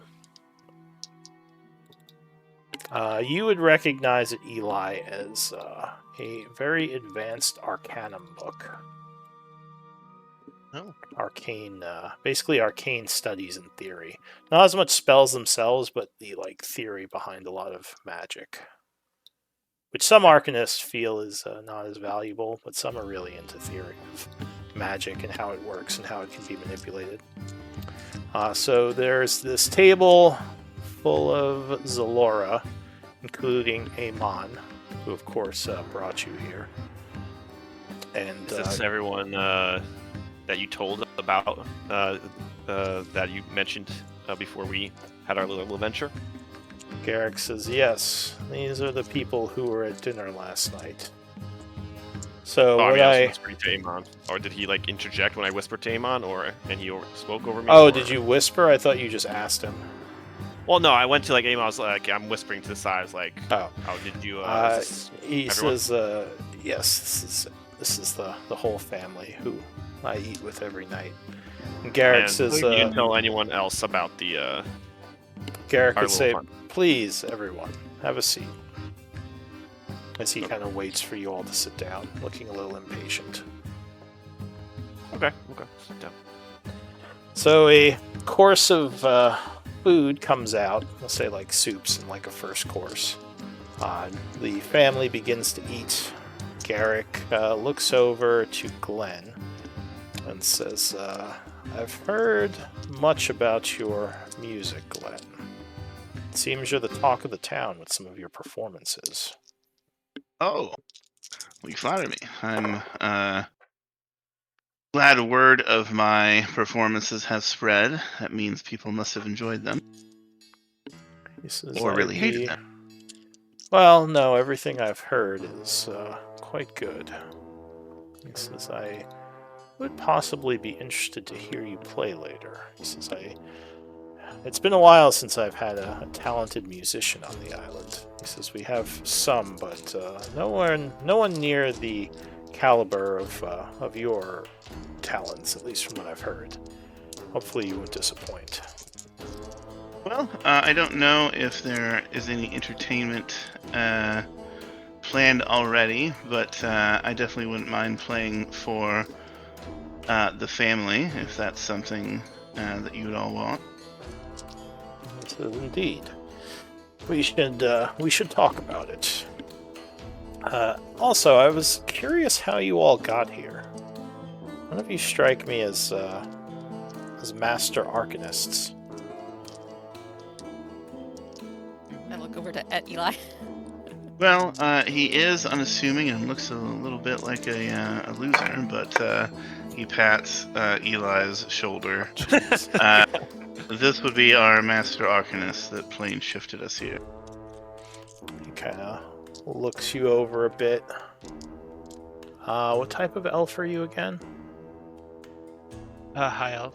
Yeah, that's what I thought. He says, a high elf. Yes, that would make sense. Well, it's impressive that you have your own Master of the Arcane here. This is one of my daughters is actually studying quite a bit, trying to improve her skills. Vanessa kind of looks up and says, do you have a tuning fork, by chance, that you're willing to sell? No, I don't. Garrick says, Vanessa said, you two should speak of such things later. This is not a place for commerce. Out of character, this is a family of elves, or of I mean they're Shadowkai though, obviously, but they're elves, though, right? They're all shadow elves, yes. Okay, interesting. Oh, Glenn gets an interesting idea. Okay, yeah. So at this point, Garrick goes kind of quiet and just starts eating again. You would notice that most of them are just kind of eating quietly. Amon is probably the most interested in what's going on. He's maybe kind of doing small talk with the group a little. The others are just kind of eating their soup. Every now and then, Cortrell and Ustrali strike up a little bit of a conversation. What does the group want to do? Just looks to staying really quiet and just sipping the soup. The soup is extremely tasty. Possibly the best soup you've ever had. I mean, unless you want me to start talking, Glenn, which you don't. I mean,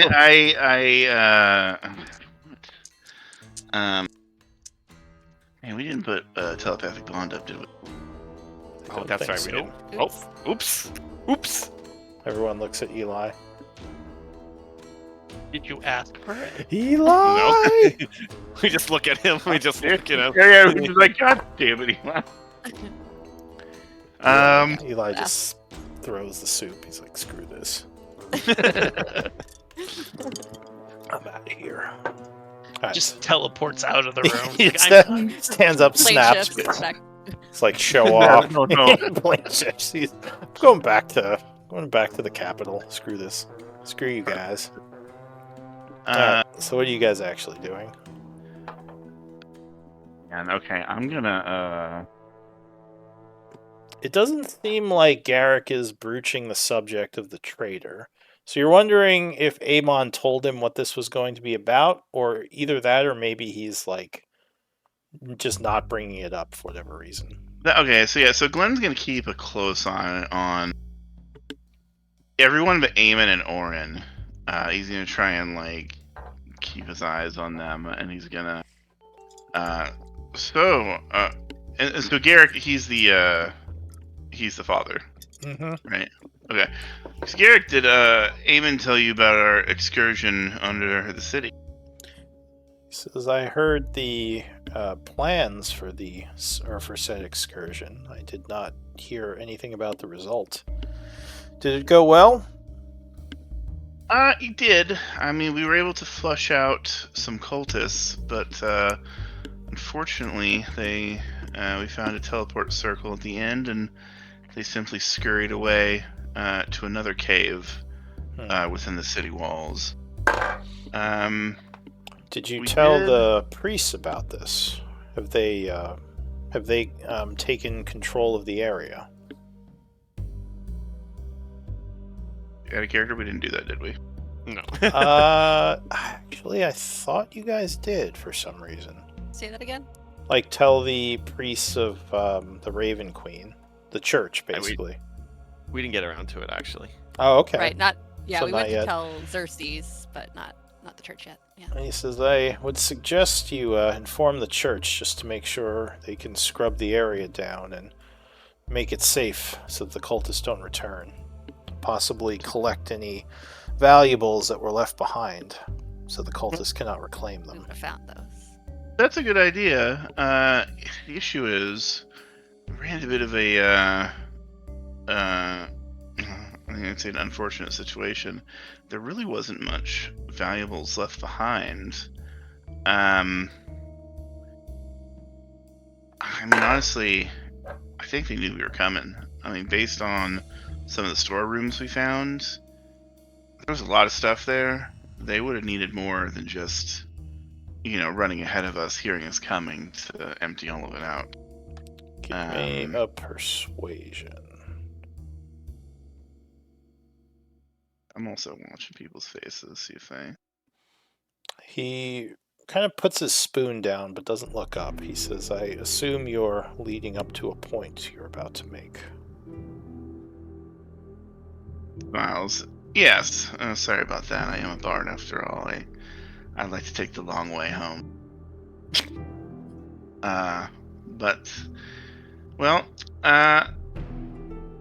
We've talked to Eamon about it, and Orin already.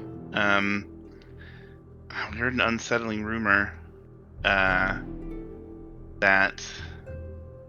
this family may have ties to the cultists. He says, my children are not cultists. We are heavily invested in the city. He says, I'm sorry, but there's no way any of us would side with such fanatics. Well, of course, and after meeting Orin and Eamon, I mean, I'd like to think I'm a good judge of character, and I have no doubt whatsoever that they're definitely on the up and up. He kind of looks at everyone else. Give me an insight check. Oh, fine. And anyone can make this. Oh yeah, I would have been looking around too. On. Uh, Only I hit man. This is really good soup. This is really good soup. Like, God damn, soup. Alright. So, actually 3 of you, Malin, Eli, and Glenn, would notice as you are kind of talking about that subject, Ustrali flinches a little bit and almost looks kind of nervous for a second, and then she just goes back to eating her soup. Bingo. Oh, he looks like a fucking traitor too. I'm just saying. I get up. I'm like, we got him. Like arrest her. No, I'm not doing that. And what was the last thing I said? I got sidetracked by it. You were talking about the family. I think you said something about them. There's no way they could have done it or something. Yeah. Okay. But the thing is, no one knew about our little excursion except Amond, and Amond only told all of you. And I hate to point fingers, but with what we've heard and what we came across, there unfortunately may be a chance that one of you, unbeknownst to everyone else, may be working with them. I see. And when did you talk to Eamon about this this excursion that you went on? It was just yesterday, right? I mean, that's when we first talked about it, and then it was kind of in the morning. Yeah, he said later in the day we're gonna go do this. Yeah, we talked to it yesterday in the morning, and he said over lunch or eating or dinner or whatever, or over meals, he had discussed it with the rest of his family. He looks to Eli and says, "Tell me, Arcanist, are there ways that such conversations can be gleaned if one is being tracked by enemies with powerful magics?"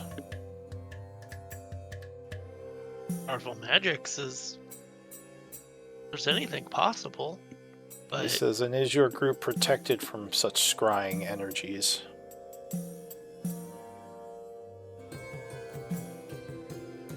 We are. Eli, being a powerful arcanist, has put in anti-divination matters. Anti-divination spells on us. Give me a deception check.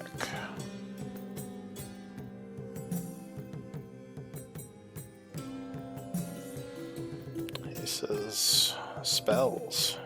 There are items that could permanently render one immune to such things. I've never heard of an ongoing spell that does the effect. Is this some sort of ritual? Something you've researched, perhaps? He scowls a little bit. He nods. Yes, it was something we had to research for another situation similar to this when we dealt with cultists trying to hide in plain sight. I see. Be very interested to know more about how this works. I myself, while not directly an arcanist, am somewhat familiar with the arcane in my own way. Has Ustrali said anything during this conversation at all, or during the whole dinner? I'm trying to keep track of all of them. There's a lot of them. So the most quiet ones have, the most quiet one is Vanessa's. She's just trying to kind of avoid everyone. Ustrali and Cortrell are sort of talking. She's gone a little bit more quiet now. It seems like when Garrick talks, she definitely clams up a bit. Like she has a lot of deference to him or something. Orin has also been pretty quiet. I mean, he may have spoken if you speak to him, but otherwise he's just kind of eating and observing. He's the black sheep. He's not going to talk unless spoken to, or unless we broach something interesting to him. He's trying to think of a way to. Ustrali, I love your dress. Oh, thank you, Glenn. It's actually made by quite a prolific tailor within the city. I really like your clothing as well, and those instruments look quite grand. Well, thank you. Like I said, I'm hoping to impress all of you with a performance. We've had some serious talk. Would you all agree to a small break and a little bit of entertainment? So you're only on the first course, Garrick says. We should at least finish the meal. Although if you wish to play a bit while we eat, I would not object to it, if your appetite is sated. Well, for that, I really wanted to pull out all the stops, and I have a change of venue in mind that I can bring us to. So I will hold myself off until the meal is done, as you said. Ustrali, so you said that your dress is made by a fairly famous, a prolific dressmaker? Oh yes, I can give you his information if you wish. He might be able to make you something nice. That would be nice. Change of clothes would be most welcome. I feel I've worn the same thing for far too long. So one thing interesting, I'll say, do any of you have religious knowledge? Nope. Well, everyone give me a religious check untrained. You might notice something. No, apparently. Oh, I know everyone quite does. a lot about. Actually, yeah, me, Apparently, Turner- we're all just like, man, They're all very we pious, all except Uslag, who's Yeah. like, this soup is great. this is really good soup, This is damn. really good soup. What's going on? It's like noodles hanging out of her mouth. It's like we're talking about fashion now. She's checked out. It's like, whatever. She like Why picks am I up here? the. I don't even have a weapon. She picks up the soup bowl and she's like, just completely slurping it. So you would notice, just now actually, as you're kind of talking, that Cortrell has some holy symbols on her, which you just figured out are symbols of Palor, not the Raven Queen, Who's Palor again? god of the sun, like literally the opposite god of this place. Okay, so Cortrell does. Cortrell, yeah, the one who's kind of quiet and hasn't said much. I don't think she said anything to the group yet. She's spoken a bit to Ustrali. That's about it. Okay. Cortrell, I noticed you, I hope you don't mind me asking, but I'm curious, the religious iconography you wear, I was under the impression that most, do they call themselves Shadow Kai or Shadow Elves? Shadow elves. I was under the impression most Shadow Elves here worship the Raven Queen. She sort of looks at you and looks to her father, who says, well, wait, what was he going to say? I just blanked. So yeah, it looks like she's about to say something, and he says, yes, unfortunately, Cortrell, rather than following in the footsteps of other members of our family, has chosen a god which has very little power within our realm. She seems a little bit saddened as he speaks and just kind of puts her head down. Tell me about it. I see. Sorry. But she is very talented in divine magic, even if it is from a god who is not so powerful in a world of shadows. And he smiles at her, and she seems a little crestfallen and just kind of keeps eating her soup.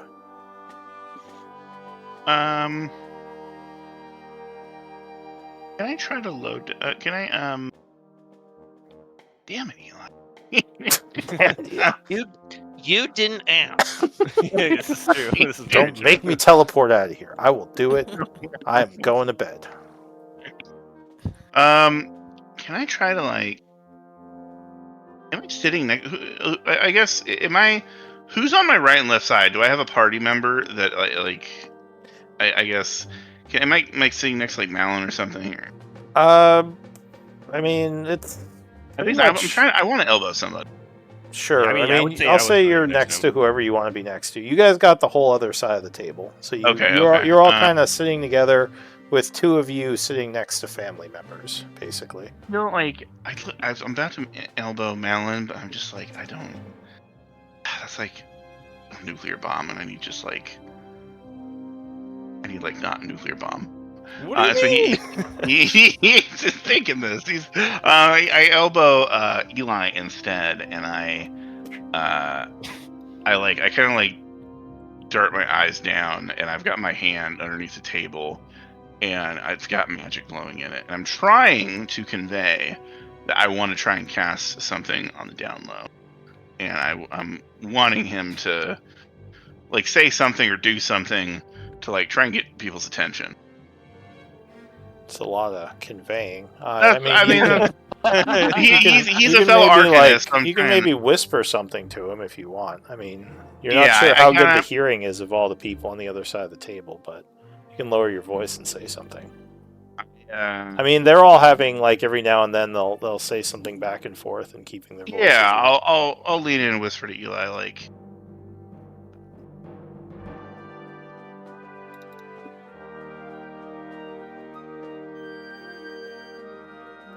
It's a good whisper because I couldn't hear anything. Yeah, I didn't hear anything.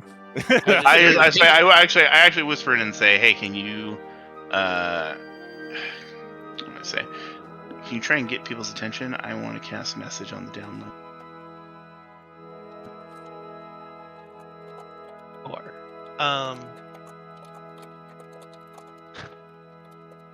I'll lean over.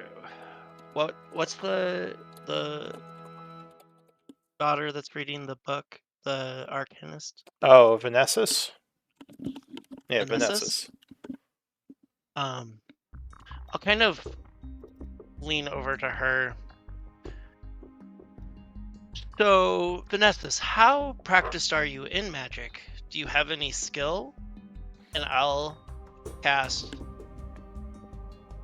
prestidigitation of like just some sparkles and poofs and just try to draw everyone's attention to. She smiles. Perfect. She says, "Do I have any skill?" She pulls out her components pouch and begins to gesture, and a flaming sphere bursts into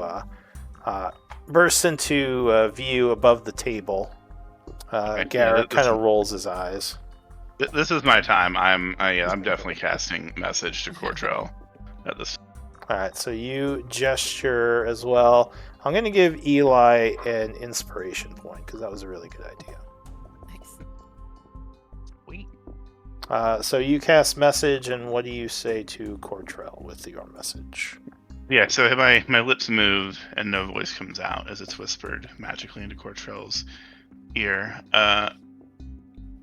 I'm gonna excuse myself. Come follow me in a few minutes. I'd like to talk about your god. She looks over, suddenly a bit surprised. He just smiles to her. But like she'll give you a nod. I am so sorry, everyone. I had some pre-game alcohol before the festivities here, and it's run right through me. Where's the restroom? Give me a deception. Vanessa says it was the flaming sphere, wasn't it? Quite amazing. I almost peed my pants. Very She intimidating. gets a really big smile. And Garrick says, Vanessa, not leave fire lingering in the air like some pompous moron. She says, sorry, Father. And she Lug just like holds her soup bowl up to it closely for a little bit. warms up the soup. D6 damage, the bowl just bursts into flames. Oh God! Once again, Garrick. Are you actually holding your bowl up to it? I mean, not within. All right. Well, yeah. We'll but say I'm it's a assuming little. we can It's feel the far heat. enough away. You're like, all right. It's getting a little hot. We'll put it about here. And it Yeah. bubbles a little. So Vanessa Might burn her snaps fingers her. a little bit. Yeah. Like ow, ow, ow, ow. Vanessa snaps her fingers, and the ball of fire vanishes. And she also now looks a little sad. Garrick says, "My apologies. My children can be overzealous sometimes. And yes, Glenn, of course, you can use the outhouse if needed." Thank you. He steps up and excuses himself, and he leaves around the corner. it basically goes out of sight. And just he'll kind of wait there a few minutes. All right, and actually, why don't we take a break as well? So we are past the good ways past the halfway point. Sure.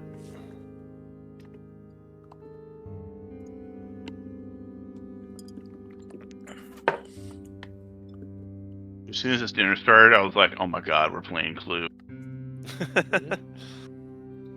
Like, yeah, this is what my character was made for. Who done it? It was Ustrali in the bedroom chamber with a scissor. Not the scissors.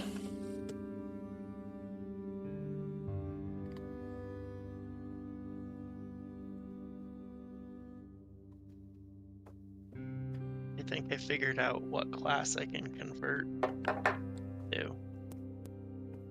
I want to convert to the new system.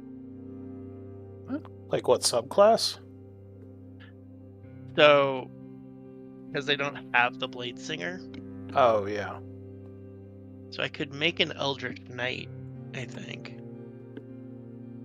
Would that change you to a fighter? But I would still have spells. I just think wouldn't you- have you as would- high of spells. Yeah, you'd lose the ability to plane shift. That'd be one of the only downsides. So, I mean, everything from Tasha's is supposed to be compatible with the 2024 stuff. So, and they reprinted Bladesinger and Tasha, so you should still be able to. Really, honestly, nothing really changes from Wizard. Like, if you converted to 5.5 Wizard, you'd pretty much just gain, I think, like expertise in one of your spells, and you'd lose a couple spells known. Mhm. So it's honestly really not worth transitioning to. No, Mostly it's nerf. not. Like, unless you wanted to be one of the subclasses that got changed and buffs, like if you want to be like an evoker, like an enchanter or something. But like for yours, I mean, I really want to move to Valor Bard because some of the spells they got are really powerful for melee. Right. And Well, we might be able to just keep you as a blade singer and just kind of upgrade that's what the spells. Because yeah, it's not like the blade singer has anything that I feel is overpowered.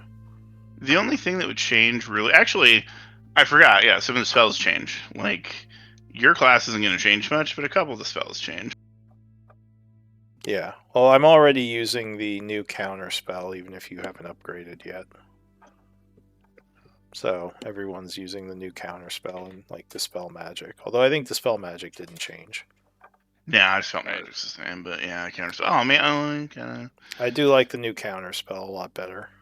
Well, I'm dropping that then. Wait, we're fucking taking as a bard if it's the way it is now. Because at least before it was cool, because like bards had a very clear identity as like we're really good counterspellers and we're really good dispel magicers. Aside from like abjuration wizards, which like are really good at that, because jack of all trades would count towards it. But now it doesn't. No. It's like that. But still, being able to stop a spellcaster for a round can be critical. I feel like the old counter spell was a little bit much. You can stop them and like you take out their spell, and I mean it basically is like, the same thing. It just they don't lose their spell. Yeah, but now it's a con save. Yeah, so instead of it being my check, it's their check, which I hate because it's easy to make. Well, you can do your minus whatever, your D8 or D10 to their save, right? No, I mean I could, but I'd have to know that because I can only do that on my turn, so I'd have to know they were going to cast a spell on my turn and preemptively do it. Yeah, I guess that's true. You can't reaction it. So, well, if you don't, my thing is, if you don't want to if you don't want to keep it, that's fine. You can get rid of it. Okay. My thing is, I can understand it being nerfed. I think they just went a little bit too far. I wish it would have been like something cooler, like an actual like counterspell battle, where like it was like an arcana check or something. It was, almost like it was a grapple check or something, because that's what it kind of is. It's a magical grapple. Yeah, I think they just wanted to simplify everything, which I don't fully agree with. They've got to make an arcana check.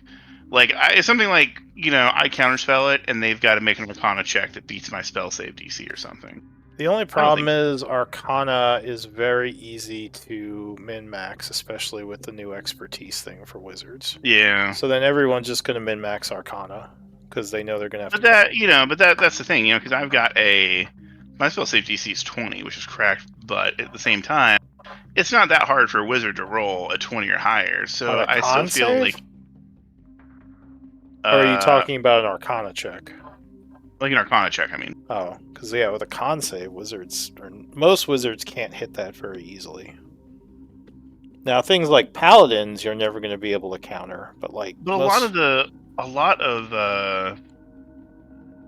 spellcasters have high con saves. For concentration, and they will take Warcaster, but I mean, it's even if they have full con, that's still only a +5, which is still a 1 in 4. Unless they multi-classed and got something that gave them... I mean, it is nice that it doesn't waste the spell slot. I gotta think about if I want to keep it. I mean, I'll probably keep it. I'll probably... It uses your spell slot, which that's kind of the crappy thing. But I mean, shutting down a wizard for a round can be huge. Because they just can't do anything that turn. At least they can't. I mean, I thought if the counterspell failed, it doesn't use your spell slot, though, right? Or... Oh, I don't know. Maybe I'm wrong about that. I know that the wizard you counter doesn't lose their spell, but I can check. Let's see. 2024 counterspell. Okay.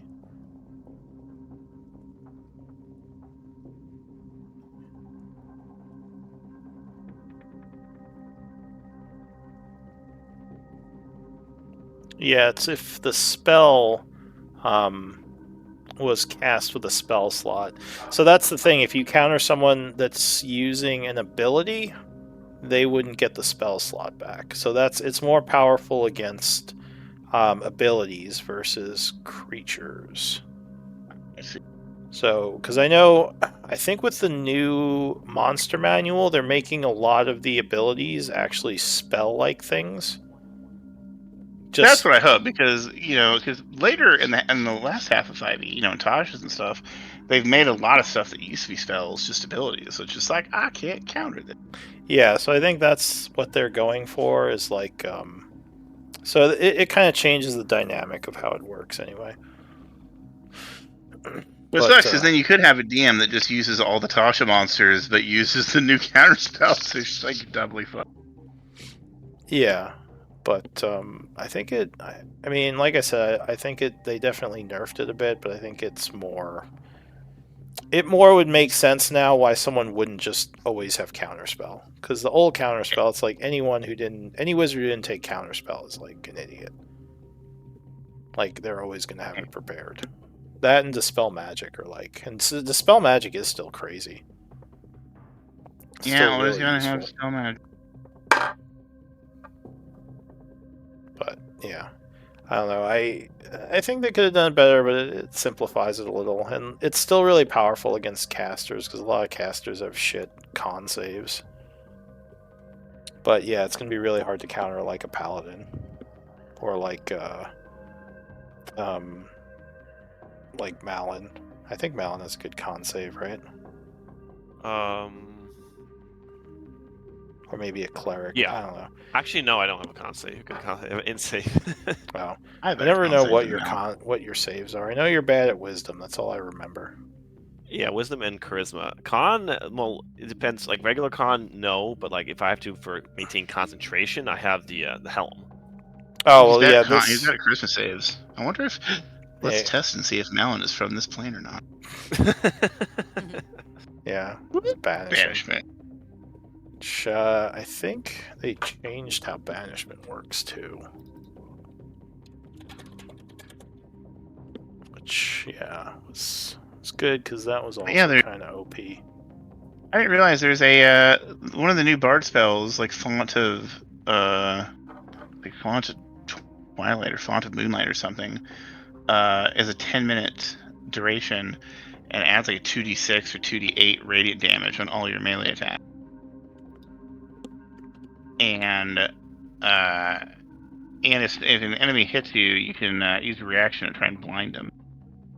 And I was looking at like builds of like dual wielding Valor Bard that could pump out like a lot of damage with that, and then like still be full casters and like still have support, because you can take either 1 level on Warlock, which I don't want to do because we're 15. I want 8th level spells, or you can take the Eldritch Invocation feat to grab Pact of the Blade, so all your attacks just run off Charisma, so you can still just pump Charisma. Very like feat heavy though is the issue. I don't know if I have enough ASIs for it. I have to. Can you actually no. I can map it out without the character sheet. Plus the character sheet's not a 2024 character sheet, so it won't even help. So Alright, is everyone back? Has it been 10 minutes? I don't even know. I am back. I'm back.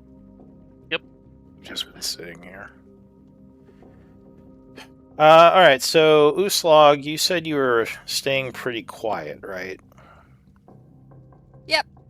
What Pretty about much. Malin? Have you just been keeping quiet as well? Or are you trying to talk to anyone? Well, if Glenn's about to leave, then I guess I'll talk with Garrick a little. Alright, so I'll shift the camera as Glenn steps out. What are you saying to Garrick? He's about finishing his soup. Or about finished. I've heard, Garrick, I have heard that you've been working closely with a former colleague of mine, Earthane.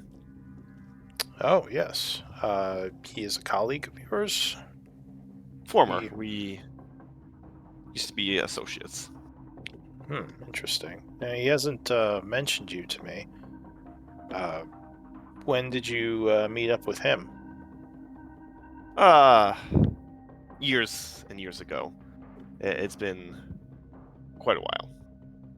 So you would notice when you bring up Earthane, actually you can all give me insight checks again, everyone but Glenn, because he went to the potty.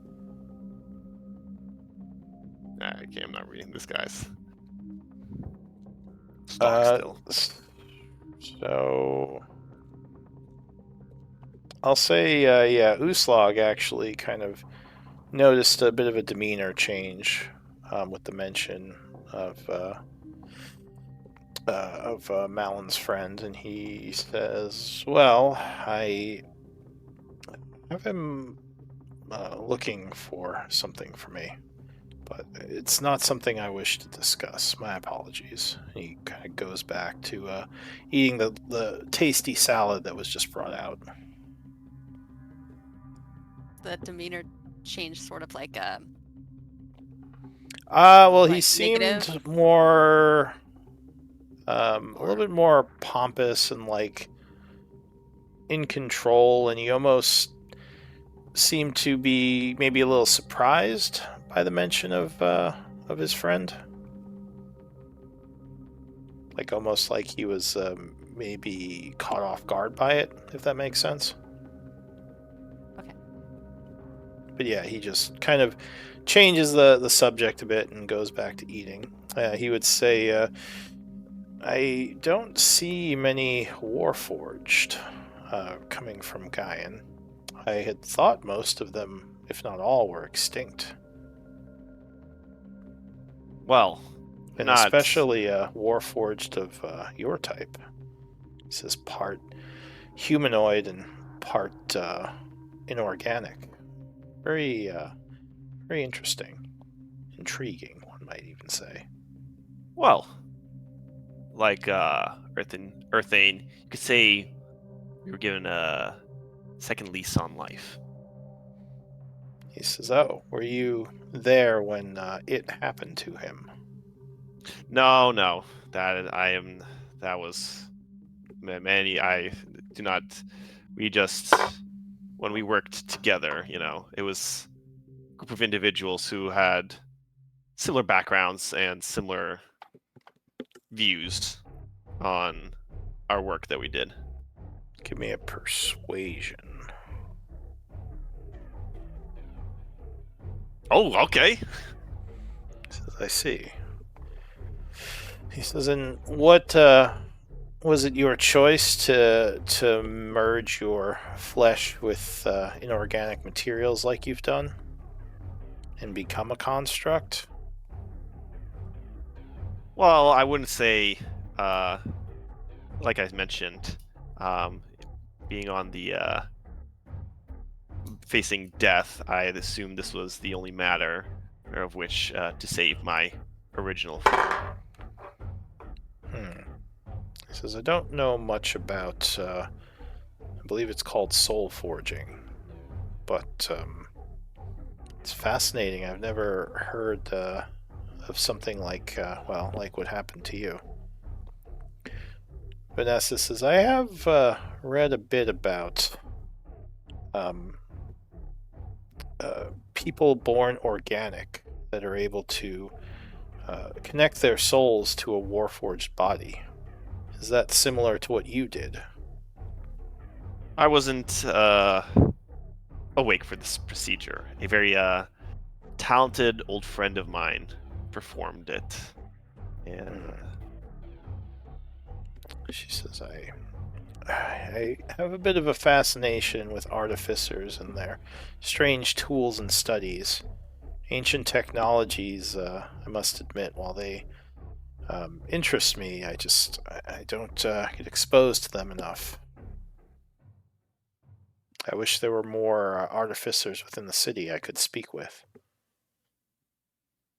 Oh, I'd always be happy to talk shop, from what I know, at least. Garrick kind of looks at her and looks at you and seems a little annoyed. You're not sure why. Alright, so we can cut over to Glenn, who stepped out, and a moment later, I'll say Cortrell steps out of the hall and comes walking down to you. She says, what is it, Glenn? Well, thought I'd was interested in talking to you about Paylor because no offense, but your dad was kind of a dick. Give me, I guess, persuasion. I don't know if you're being deceptive. You can use either.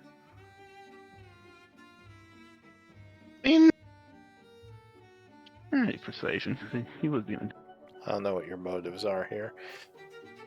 He sighs and says, I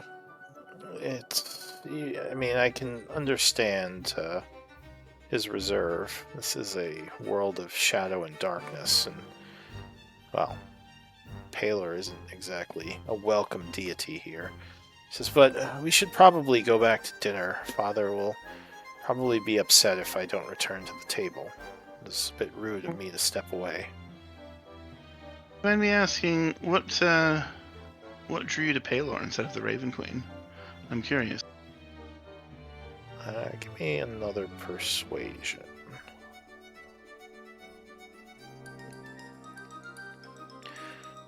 Well, it's a bit of a long story, but I guess I can just say it initiated because of a certain candle and a bright light coming from the candle, a calling from Paylor, which I answered.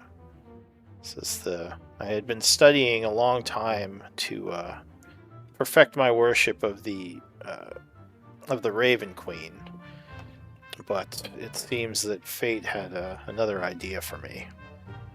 Oh, so Paylor called out to you? Yes. Well, I can definitely see why you would choose that over a deity that had been non-responsive. She says, Can't blame you. Well, it's not that the Shadow Queen was non-responsive. Just, it never felt right. You know, it's hard to explain for one who doesn't worship, but there is just a connection one has with their patron or deity, and it's just not something I felt. She says, I actually carry the candle that burned brightly everywhere I go, and she takes it out. Looks kind of like a normal candle to you. She says, it brings me a lot of comfort. And, well, I just hope Palor speaks to me again through it one day. She He nods. puts it back away. It can be hard to walk a path that your parents don't approve of, but at the end of the day, it's your life, and you have to be you. Although, I'm sure I'm not saying anything you haven't heard before. Well, I mean, father means well. I mean, I just wish he would be a little more understanding. I mean, he himself was put through quite a bit because of his former association with the Children of Shadow. He used to be associated with them. Oh. Oh. Had you... She looks a little bit nervous. She says, had you not known? I thought everyone in the city knew. Shook his head. I mean, we are newcomers to the city, so unfortunately what is common sense to many is not common sense to us. Well, it was a long time ago. It's nothing you should even worry about. I mean, he is very much repented for what happened, and yes, I shouldn't even have brought it up. She says it's ancient history. Don't worry, I believe you. I don't think it's your father. I think that She says I sensed some. She says you don't think what is my father? I don't think the person dealing with the occultist is your father. Oh yes, that's right. You mentioned that at the beginning of the talk. Yes. Oh, I had forgotten. So, do you have any suspicions?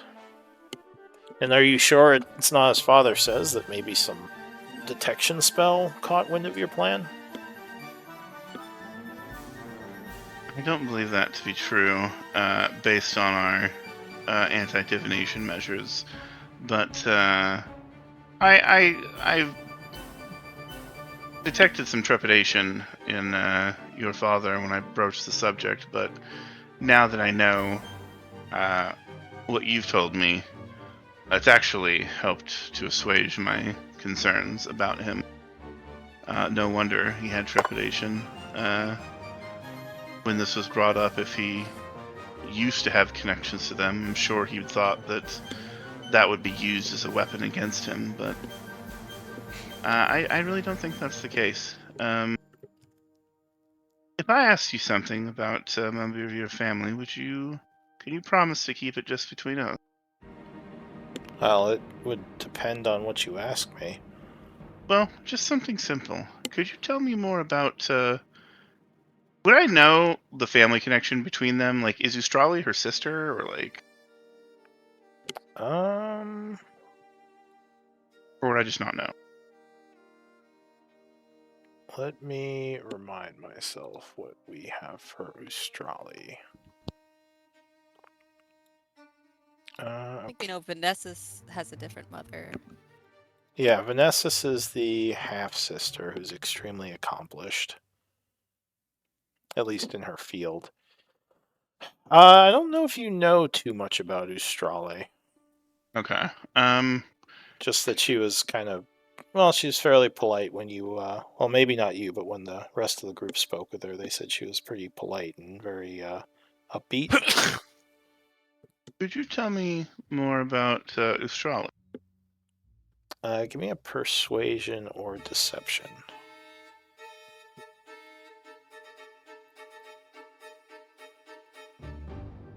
She says, well, sure.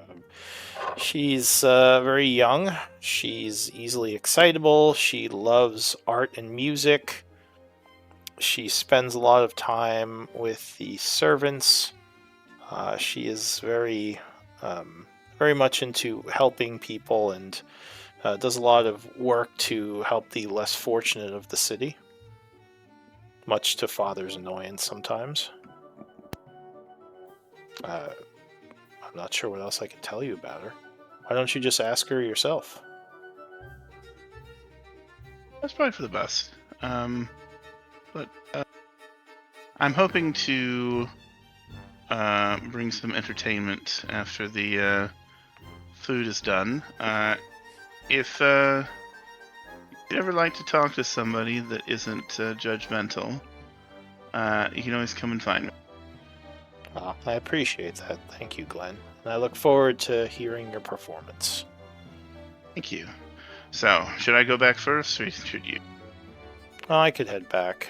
We'll just say I saw you still out towards the entryway near the outhouse. All right, I'll give it a couple minutes then. All right, so you guys get back a little bit later. There's a nice salad there that everyone is partaking in.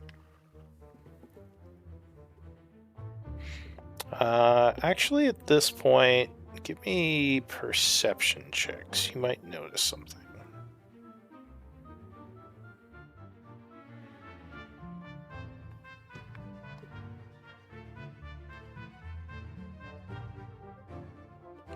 Oh, someone beat a 25? How dare you? I'm gonna whisper something to you, Eli. Okay. Yeah, that's a high DC.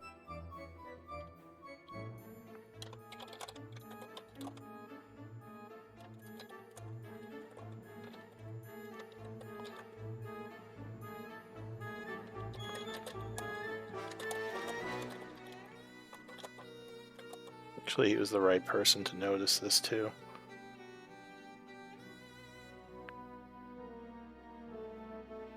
I mean, unless Eli's gonna do something, like I'm gonna go nudge Glenn about an unrelated topic.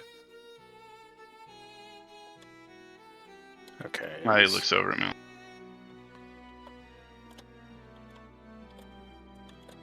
Let me just give me a sec.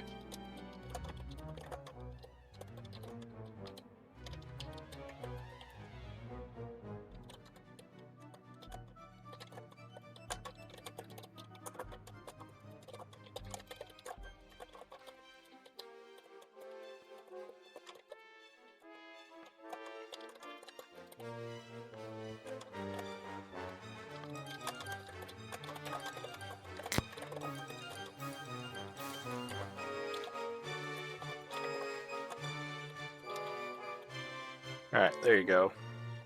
You'd notice that, Eli. But go ahead, what are you doing? Oh yeah, so unless Eli's gonna like interrupt, I'm gonna go and nudge Glenn. Okay. Looks so over at me. He's eating a salad. I will interrupt. Okay, go for it. Do I have any idea? Can I tell what he's doing? You don't. You just notice some of the motions, but you have no idea what you're even looking at. Just that Casting a spell. it looks somewhat arcane in nature. Is he looking at anyone in particular while he's doing it?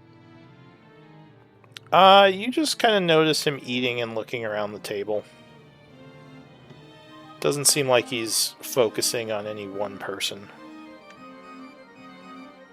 I know Melon is heading towards Glenn, but I'll just kind of lean over to him as he kind of similarly when he nudged me before, and I'll just say, Whisper or say? I will whisper Okay. under my breath and just say, I think Oren's casting a spell. Oh, interesting. And I'll say that to Glenn. How, okay, if, So I guess can... you do a little whisper to the two of them as Malin was getting up.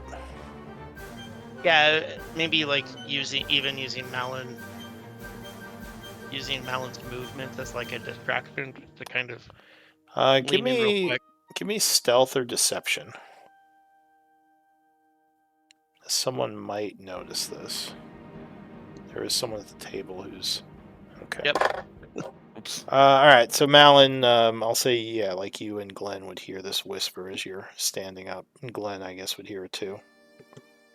Well, to be honest, I wasn't like standing up to get. I was just like, because I'm sitting to the other side of Glenn. I was just gonna lean over and say something to him. Oh, okay. Well, that's fine. So yeah, maybe like while you're doing this, Eli does a little whisper to the two of you. But what are you gonna say to Glenn as this is mentioned? Well, I wasn't now. Now I'm like I was gonna say something, but now I'm just look at Glenn and then say, that's interesting. But yeah, Orin, at some point we still need to finish our business. Obviously sometime later, but I'm looking forward to it. So for the first time, he speaks and says, "Yes, I would be interested to finally get a look at all of your essences and give you some sort of offer for them." He says, "We still have to discuss what exactly it is your group is after." He smiles. Yeah, that's as varied as each person of our party, unfortunately. So it may take some doing to get things together concisely, but I'll make sure it gets done. Of course. He takes a bite of his salad. Give me a... Glenn, give me a perception check with advantage. Okay. Over yet. Perception. 27. Nice. So, yeah, you kind of notice it too now when he is using his fork. He has kind of a nervous fidget with some of his fingers, or what you thought was a nervous fidget, but it could be some sort of gesturing. Which you, didn't notice until just now when Eli kind of points it out. Because he's doing it very subtly, but yeah, now you can see he's kind of like keeping one hand a little off to the side and just moving his fingers. Which at first looked more like a nervous tick, but now you think might be a gesture of some sort for magic. Can I try and low-key cast message again? Well, you could. I mean, you can cast whatever you want, but everyone will probably know because there's no other spells going off this time. He whispers quietly. Can I get another distraction from you? Oh, to Eli? Yeah. Let me see what I do. I mean, because they're gonna know I cast a spell as well, so it's like. I mean, do I overhear this? Sure, if Glenn was kind of whispering it to both of you. Yeah. Gotcha. I could say, Eli, since we have two skilled arcanists at the table, I wonder whose mage hand is the stronger arm wrestler. Nessus looks kind of strangely, or looks confused. She says, "What an odd question. All mage hands have 5 pounds of force behind them." But Eli- it's how you use it that truly matters, isn't that right, Eli? Eli looks at you also strangely and is like, "Have I ever cast Mage Hand?" You whisper. Damn it, Eli. I don't Think. No, I don't have. No telepathic bond, no mage hand. I know I'm useless. Are you even a wizard? I don't like that you're a wizard. What is wrong with you? Kidding. Glenn is the Garrick of this side of the table. Oh, no While they're mage doing hand, that- I While see. they're while they're saying that, can I cast message or like do I have to I make mean- a deception roll? No spells are being cast yet, so people would see the magic you're channeling. Oh, okay. So then Because last time it was kind of hidden because Vanessa was casting and someone made a stealth check to I think it was Glenn to cast while she was doing it. Okay, so yeah, then I'm not. Okay. Does Malin? I mean, do I get the sense that Malin wants to try and cast message? Maybe I could try and. Well, is message? What are the components of message again? All It's all It's three. VSM, yeah. So it would be pretty obvious, yeah. Unless you have that whatever sorcerer thing. Okay. What if do I? I can lean into Eli. Eli, do you have message? Yeah. Try and distract. Message Orin, and ask him what fucking spell is he casting. And he I don't want to do the full entertainment yet since we're still eating, but perhaps during dinner I could regale you all of our adventures through what was it, Rorik Halls and the Fire Giant. Ustrali says, "Ooh," and claps her hands excitedly. Garrick says, "That And- does sound exciting. The main course will be out soon. You might want to wait till after that, at least. It is the most impressive of the courses." Forward to it. Maybe just a preview. Maybe give us a little. Yes, I'll set the stage really quickly before the course comes, and he kind of like, twirls his fingers or his hands around, like does jazz hands, and he snaps his fingers, casting minor illusion to basically make a bunch of little figurines on the table, and say, "Give me a performance check." I can do. So if there's animation, I think you would need to do the first level illusion spell. Which I don't have, so I mean it's basically just going to be still. They're just still puppets. alright, so they're just kind of standing there. Yes, Man, these computer brave graphics band. suck. Our brave band needs to enter the Rorik Halls, but guarded by Dwaegler and fire giants. However, shall we get in? A flash of flame. Ooh. Yeah, by a silver tongue, and pretending to be a rock band. Garrick says, "What is this rock band?" It's a type of music. Under beguilement, we went under guise that we were a musical troupe and there to play a concert.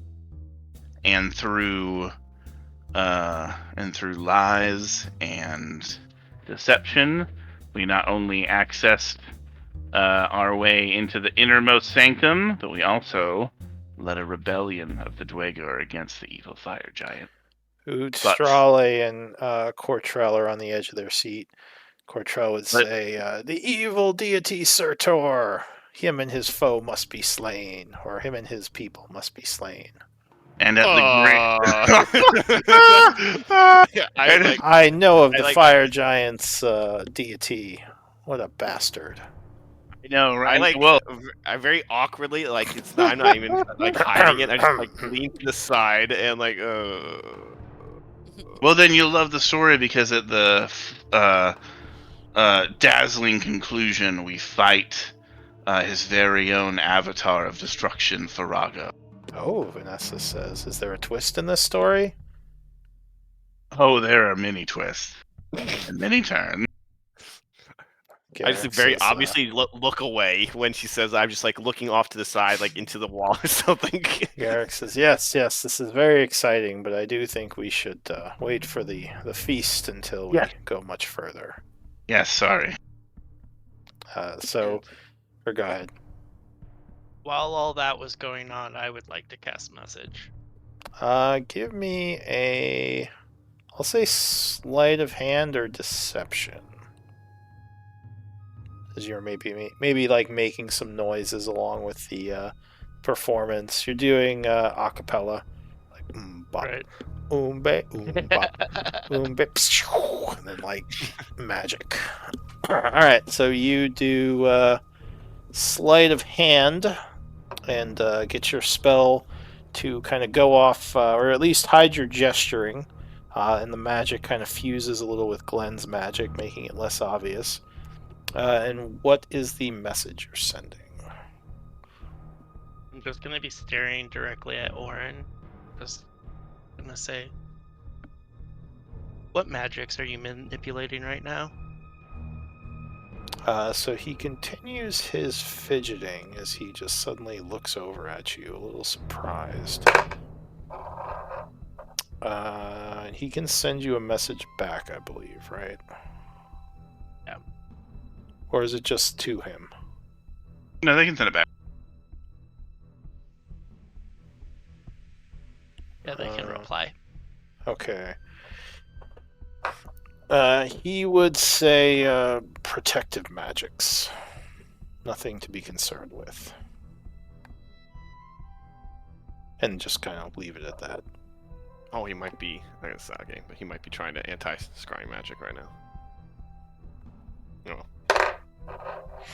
But anyway, so time, unless anyone else is saying anything. Hopefully, I would go go ahead. to Glenn and say what I wanted to say, which was I was gonna say, if we want to really rile them up and see what kind of reaction we get, we should tell them about Trevor. Who? Trevor. Belmont? No, that's the Tarask. Oh, Trevor the Tarask. That's my nickname for him. It's Trevor Belmont the Tarask. He has a whip and everything. We can really see what kind of reaction we get from everyone.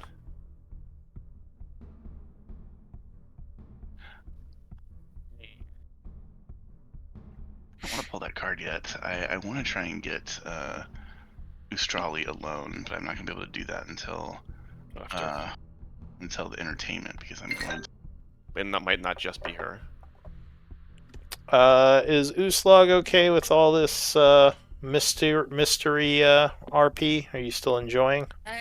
Yeah, and she's paying attention. Just I being haven't been quiet. rolling that well. I just haven't been rolling very well. So, All right, fair enough. but like, I'm not sure if I knew they were suspicious. And she's not really talking to anyone? I don't think she would in Okay. this situation. So, unless there's anything that comes up that she. Alright.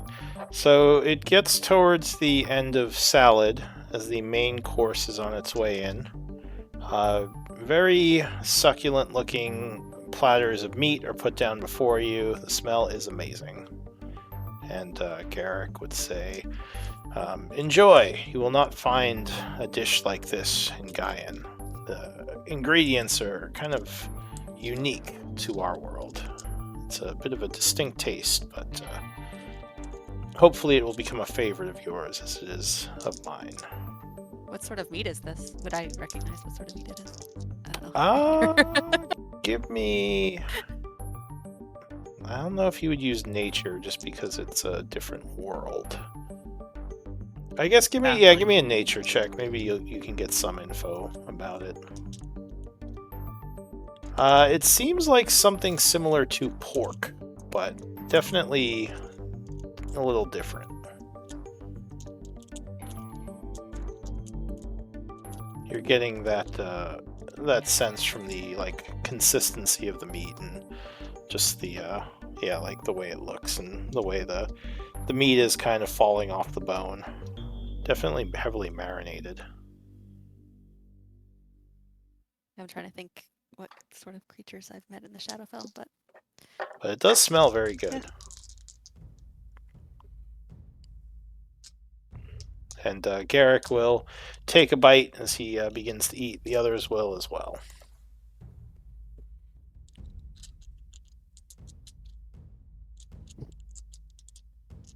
Are you guys eating? Yeah. Yeah.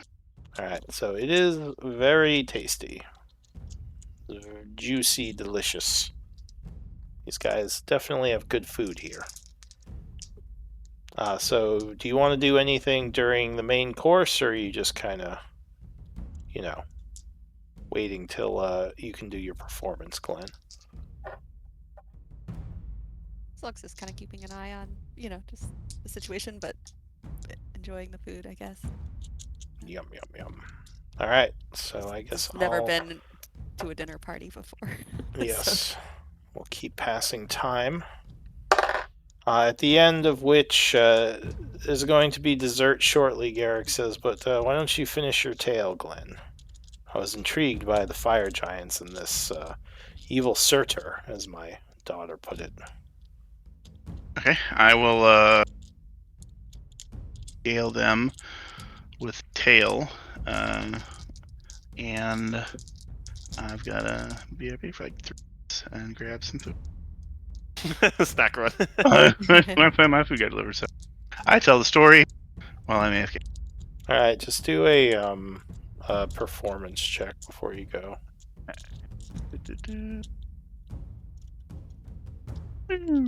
Alright.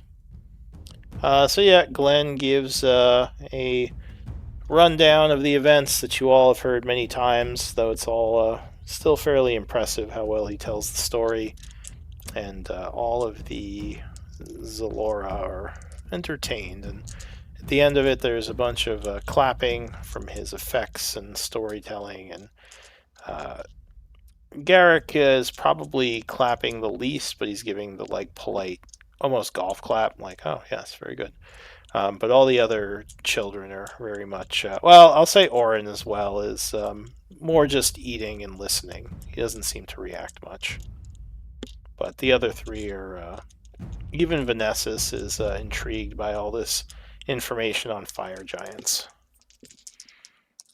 So at the end, you would enjoy your dessert, and Garrick would say, well, I hope this dinner has helped you in whatever you're trying to accomplish. It was interesting meeting you all. You're more than I was expecting of off-worlders. I hope you're able to accomplish your goal of tracking down these cultists.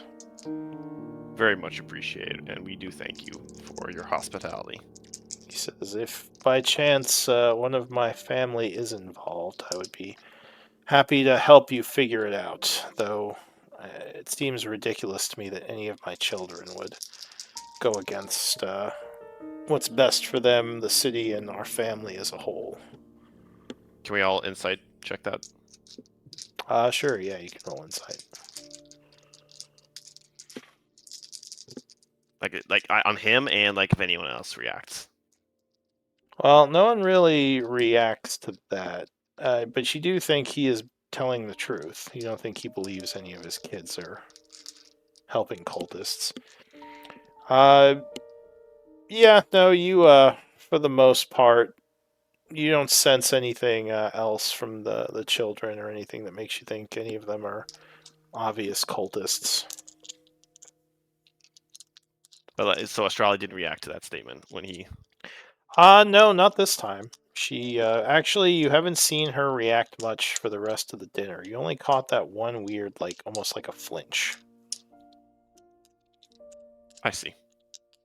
Well, again, I say, I much appreciate it, and we thank you for your hospitality. Of course. Have a good evening, and, Wait, we're done? Yeah. Not gonna... Did I you can't want to say perform anything for you? else? Oh, I can't... Well, you I finished thought I your was gonna do performance. Well, I wanted to sing Unless... for y'all. Oh, so you're asking to do another performance? Yes. Well, this time it requires a change of scenery because you were gracious enough to host me. So if you'd lend me 15-30 minutes of your time, I'd like to host you somewhere else. Well, I'm a bit busy, Garrick says, but perhaps another night, if my children wish to go. And Cortrell and Ustrali seem like they want to. Vanessa is on the fence, and Orin says, I'm a bit busy tonight. I have things to do within the lab, but maybe another night. All right. Well, he stands up. Allow me a bit of spell casting then to open the way. And obviously, if any of you change your mind and should want to join us, the portal will be right here. And he will pull out his harp and he'll begin to play a melody, and music notes fly from his finger, and one of them slashes and creates a slash in time, opening up a tear. And he kind of just grabs it, pulls it open comically into an open portal, and he gestures, "My magnificent mansion." Ness is like, oh, I want to go. I figured you'd want to go after seeing that. All right, so the three of them now all want to go, but Orin and Garrick don't seem as impressed. Garrick says, "Oh, that's very interesting, but another night, Glenn. As I said, I wasn't planning on a second event after the dinner, and I do have to retire to my chambers for a bit of study." I understand. Thank you for seeing. And he nods and says, "All right, good night to you all." And he and Orin will get up to leave, and the rest of them are coming towards the door like, "Oh, we want to see this place. This seems cool." All right, yep, he'll hop in first just to show him it's safe, and he'll wait for everybody to follow. Alright, so the rest of you going into the magnificent mansion? Yep. Okay. So the three Zalora, Amon will go as well if you want him to follow you. I forgot all about him. He was just kind of talking. But I assume you didn't need to question him. So the four of them follow you inside, and they're all amazed by the foresty terrain. Vanessa says, I studied the forested areas of your world, but never experienced them. This is amazing.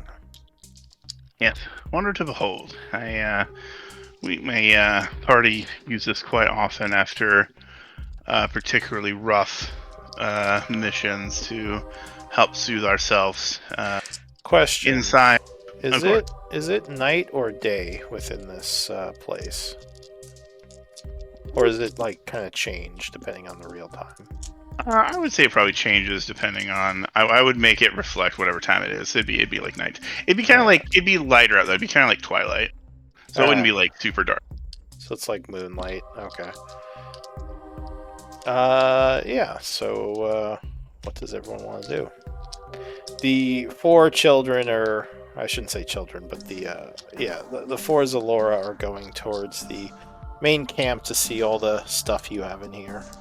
Yes, I can perform, but I'd like to give you all a chance to look around, explore. Pretty much anything you could ever want is here. There are outhouses. There are spas. All sorts of food, massages. All workshops, magical and mechanical.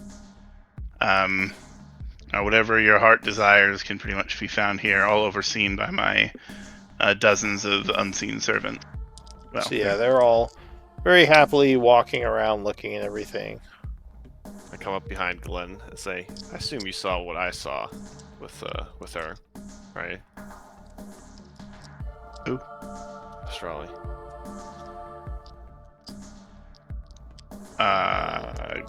She didn't really. I don't know what you mean. She winced very noticeably when at the beginning, yes. Yeah. He nods. That's why I'm he whispers, "That's why I'm intending to isolate her next." My go-to theory is that she's sympathetic to the children of Shao for some reason. Father seems quite overbearing.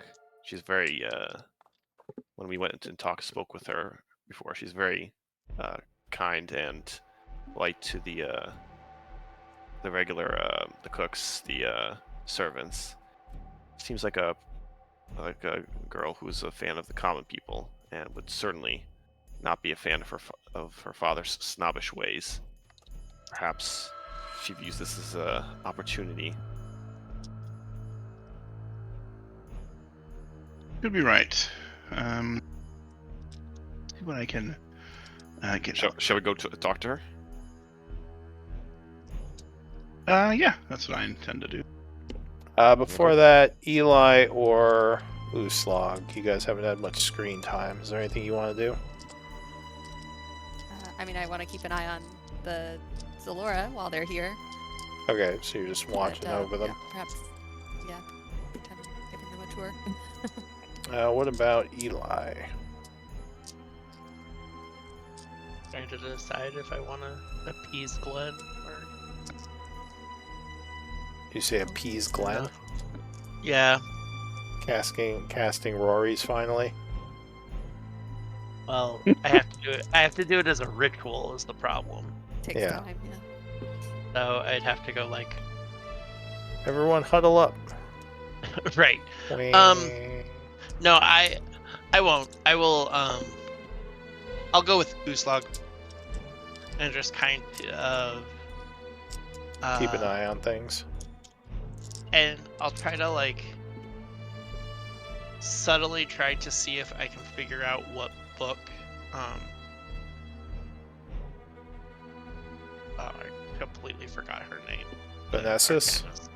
Vanessa's is reading to see if I have any kind of maybe idea of like maybe where her field of study that she's kind of focusing on is. All right. So you see the book hanging off her belt. I kind of mentioned that it is more of a magical theory book, which isn't something, as I said, a lot of arcanists care that much about.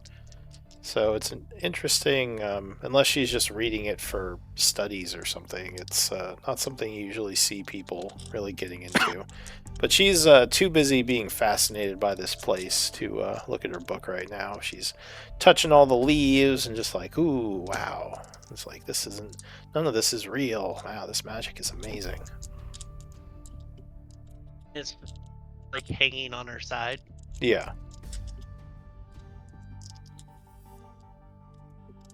Okay. Yeah, it's kind of like, well, it's pretty big. I'll say she put it in her backpack. So it's okay. it's on her backpack or in her backpack, because it wouldn't be a small book. Okay, then I won't cause problems then. I'll just go around and show them what everything is. All right, so you kind of are doing like a little tour guide thing. Yeah. All right. I guess I would maybe talk to Cortrell, who just mentioned, you said Paler's the god of the sun? She says, yes. I'm actually surprised you never heard of him. He's quite famous in your world. I think I remember there being a church in a town I was in a long time ago. Thinking about Char, I'm pretty sure there's a church of Paler there. Yeah, there's not any sun here, or what sun there is here. Well, yeah. she says there is there's sun here. It's just much more muted. The sky and the just the plain as a whole, not much light is allowed to shine down on our world. At least not compared to yours. She says it's almost like the very air of our world. The very fabric of our world just stops the spreading of light in most places. Impressive. You should feel the real sun sometime, or the unshadowed. I would give anything to be able to go to a world where Paler's light can douse me. Maybe I would hear him speak again. Yeah, I'm hoping to get my people back to the sun where they belong one of these days. There's no place for them. Your people are here? Yep, the Suntooth clan. Oh, but if you're all humans, how did they get here, or why are they here? Well, the Children of Shadow. Surprise, surprise. She says, "Well, cultists are a thorn in everyone's side. Shadows Indeed. often work to block out the light of good." She Agreed. says, I know the church would call that blasphemous to say, but I've just found that I don't know. I shouldn't say anymore.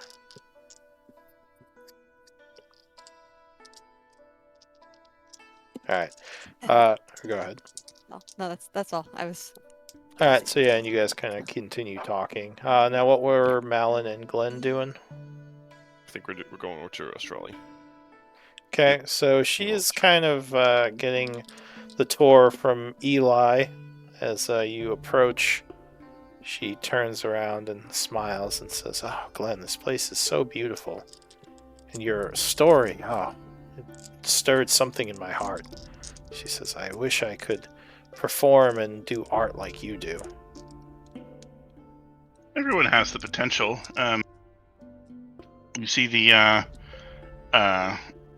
large lady that looks like she could pick me up and throw me across the room that travels with us? Oh, the one talking with Cortrell? Yeah, isn't her name Uslog? Yes, Uslog actually has become quite the talented pan flutist. Oh, I would love to hear her Flautist. play. Oh, when I play my number, I will make her come and accompany me.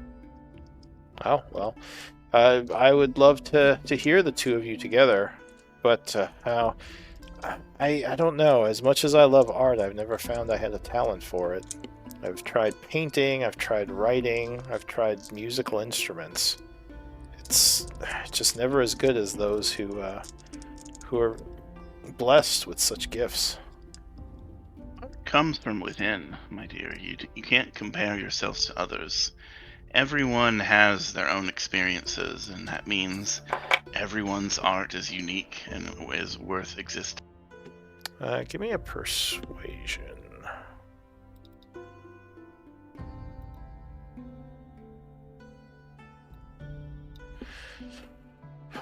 Really? You think there might be a talent hidden somewhere that I just haven't discovered?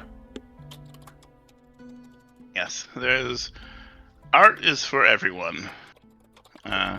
You just need to find your outlet that makes you shine.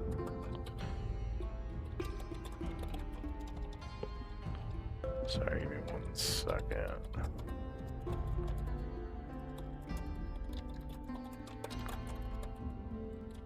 Well, maybe you're right. Maybe I just need to keep looking. She smiles and gives you a hug and says, "Thank you, Glenn." He hands her back. Of course. He shakes his head. It's unfortunate the reason we all had to meet because of this, the cultists. Oh, right. I think your friends had mentioned that they were seeking some sort of or someone who might be a shadow cultist within the city. Yes. Really, can I tell you a secret? Oh, yes. She looks a little nervous. When I first mentioned that we heard the rumor that someone in your family was perhaps aiding the cultists, and when I told why about the cultists knowing we were coming ahead of time, I had a reaction. When he says that, you walk up a little closer, like behind, She says, like a little more intimidating. "What do you mean? What? I don't remember that." He kind of just again, I'll tell you a secret. Outside of Imgayan, while I am still an amazing performer. That part is not fake. For my kingdom, I work as a spy. And in my line of work, start to read tells and facial cues in people. And you had a very noticeable, it was very quick, very subtle, but a reaction. Now, I'm not saying that you're in league with the cultists, but I think you know something more than what you're letting on, and I would really like to give you the chance to tell me so we can, just get everything out in the open. Give me a persuasion. Can I say I was helping him? Because I was like, I'll take an intimidation from you as a assist. Yeah, he's. You stumble a bit as you walk up behind her. Well, Did you roll a persuasion? guess not. Oh, just the 32. She says, Glenn, if you thought I was, I swear I don't know what you're talking about. I would never. I love art and life, and the cultists seek to destroy such things. Give me an insight check. She says, what reaction did I have? I don't even remember doing anything. You don't sense deception from her. You think she's being honest. What was her reaction again? It was her initial reaction. Go ahead. Was it a wince that you said? Yeah, kind of like a strange wince, almost like something painful, maybe. You winced. Oh, I promise you, I don't remember wincing or any reaction whatsoever to that information. Maybe I don't know. I promise you though. And she now starts looking a little concerned as she sees Malin standing behind her. I'm not saying, like that, I'm not accusing you of anything, trust me. But maybe you know something that you didn't want to say in front of your father, or just know something in general maybe that you thought might be better left kept quiet. Please, if you know anything, please help me. Well, now that you mention it, Okay, yeah. well, one of my friends said something similar to me a few days ago. She said we were having a conversation, and I don't know if she called it a wince, but she says I acted strangely, and I had no idea what she was talking about. I turn to Eli and say, is it possible she was charm, possession, or something of that matter? Guess they're waiting for you to check. So at this point, Vanessa would say, did you just bring us here to question us? Is that why you actually wanted us to come into this realm? I still plan on performing, but mostly, yeah. Astrali, Cortrell, we're leaving. She says, let's go. And Cortrell would say, Glenn, I wish you would have just told us if you wanted to ask us more questions. It does seem a little dishonest. And Astrali says, oh, it's okay. They're just trying to help our people. But Vanessa is already walking towards the exit. I am so considering making that exit disappear. You should. Well, we might have to wait till next time. Yeah, Yeah. Because it is about, and that'll give you some time to think about it. So let's do MVP votes. It's good heavy RP mystery session. Hopefully you all had fun. Freaking blue. Huh? Thinking clue. Who done? Yeah, who done it? Who done it? I feel You like know, you have to get Astrali's those- memory those has that been table. modified. Eli and Glenn are tied, so you guys give me d20 rolls.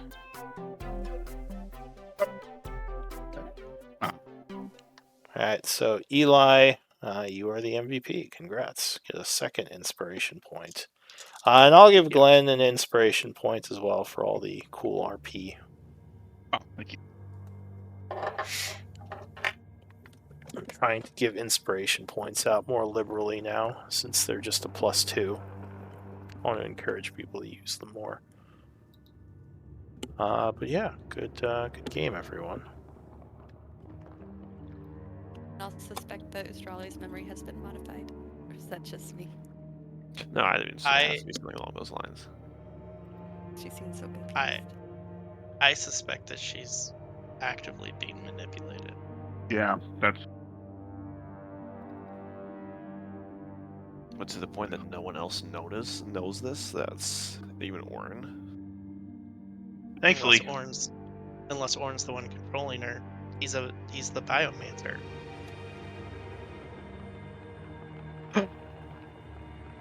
Casting a protective spell. What? That's interesting.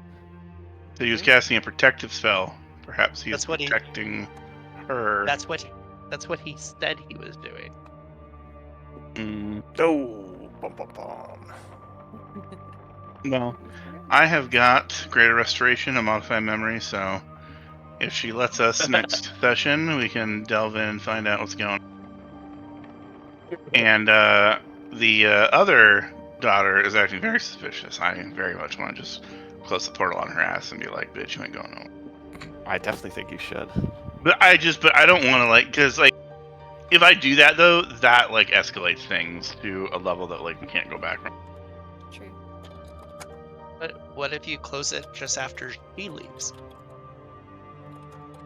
Well, I mean, then I don't think Ustrali and Cortrell are going to leave, because I think Ustrali would want to know if she's being manipulated, and Cortrell seems to be on our side. At least we'll see.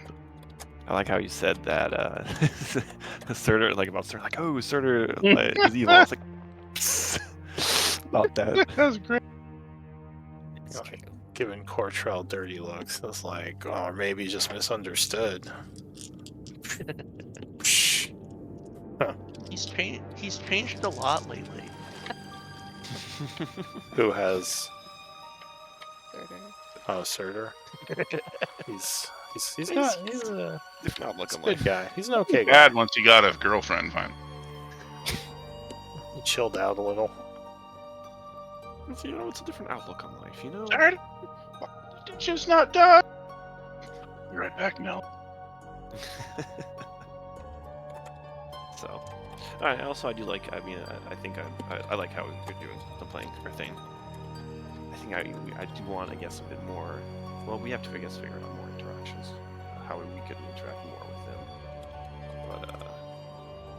But I think it's very on par. All right. Why not make him a camp follower? That might be a long-term thing after the like there's some more resolution with him.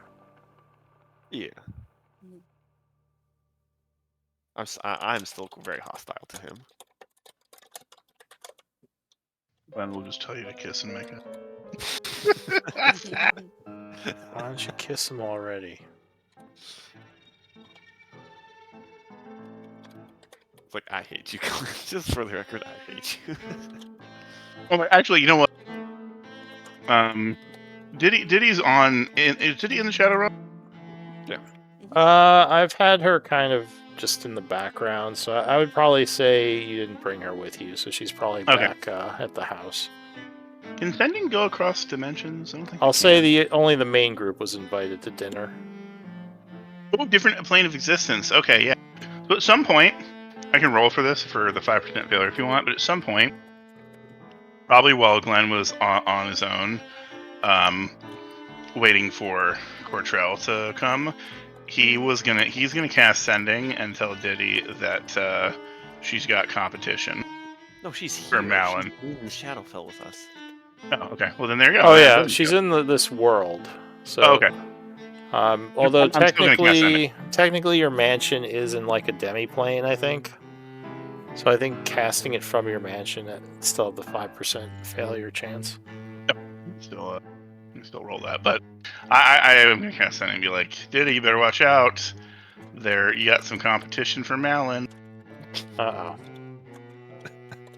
That would be funny. I'm just writing up some notes. There's a lot of notes for this game with all the RP. Yeah, that went by really fast. I wish we don't have to wait. It's too bad Mary wasn't here. I think she would have really liked this. Yeah, I do feel sorry for Uslog. It didn't seem like you would get to do much this session. Sorry. I know. I mean, there's probably something I could have done, but the things that I could do, I just rolled poorly on.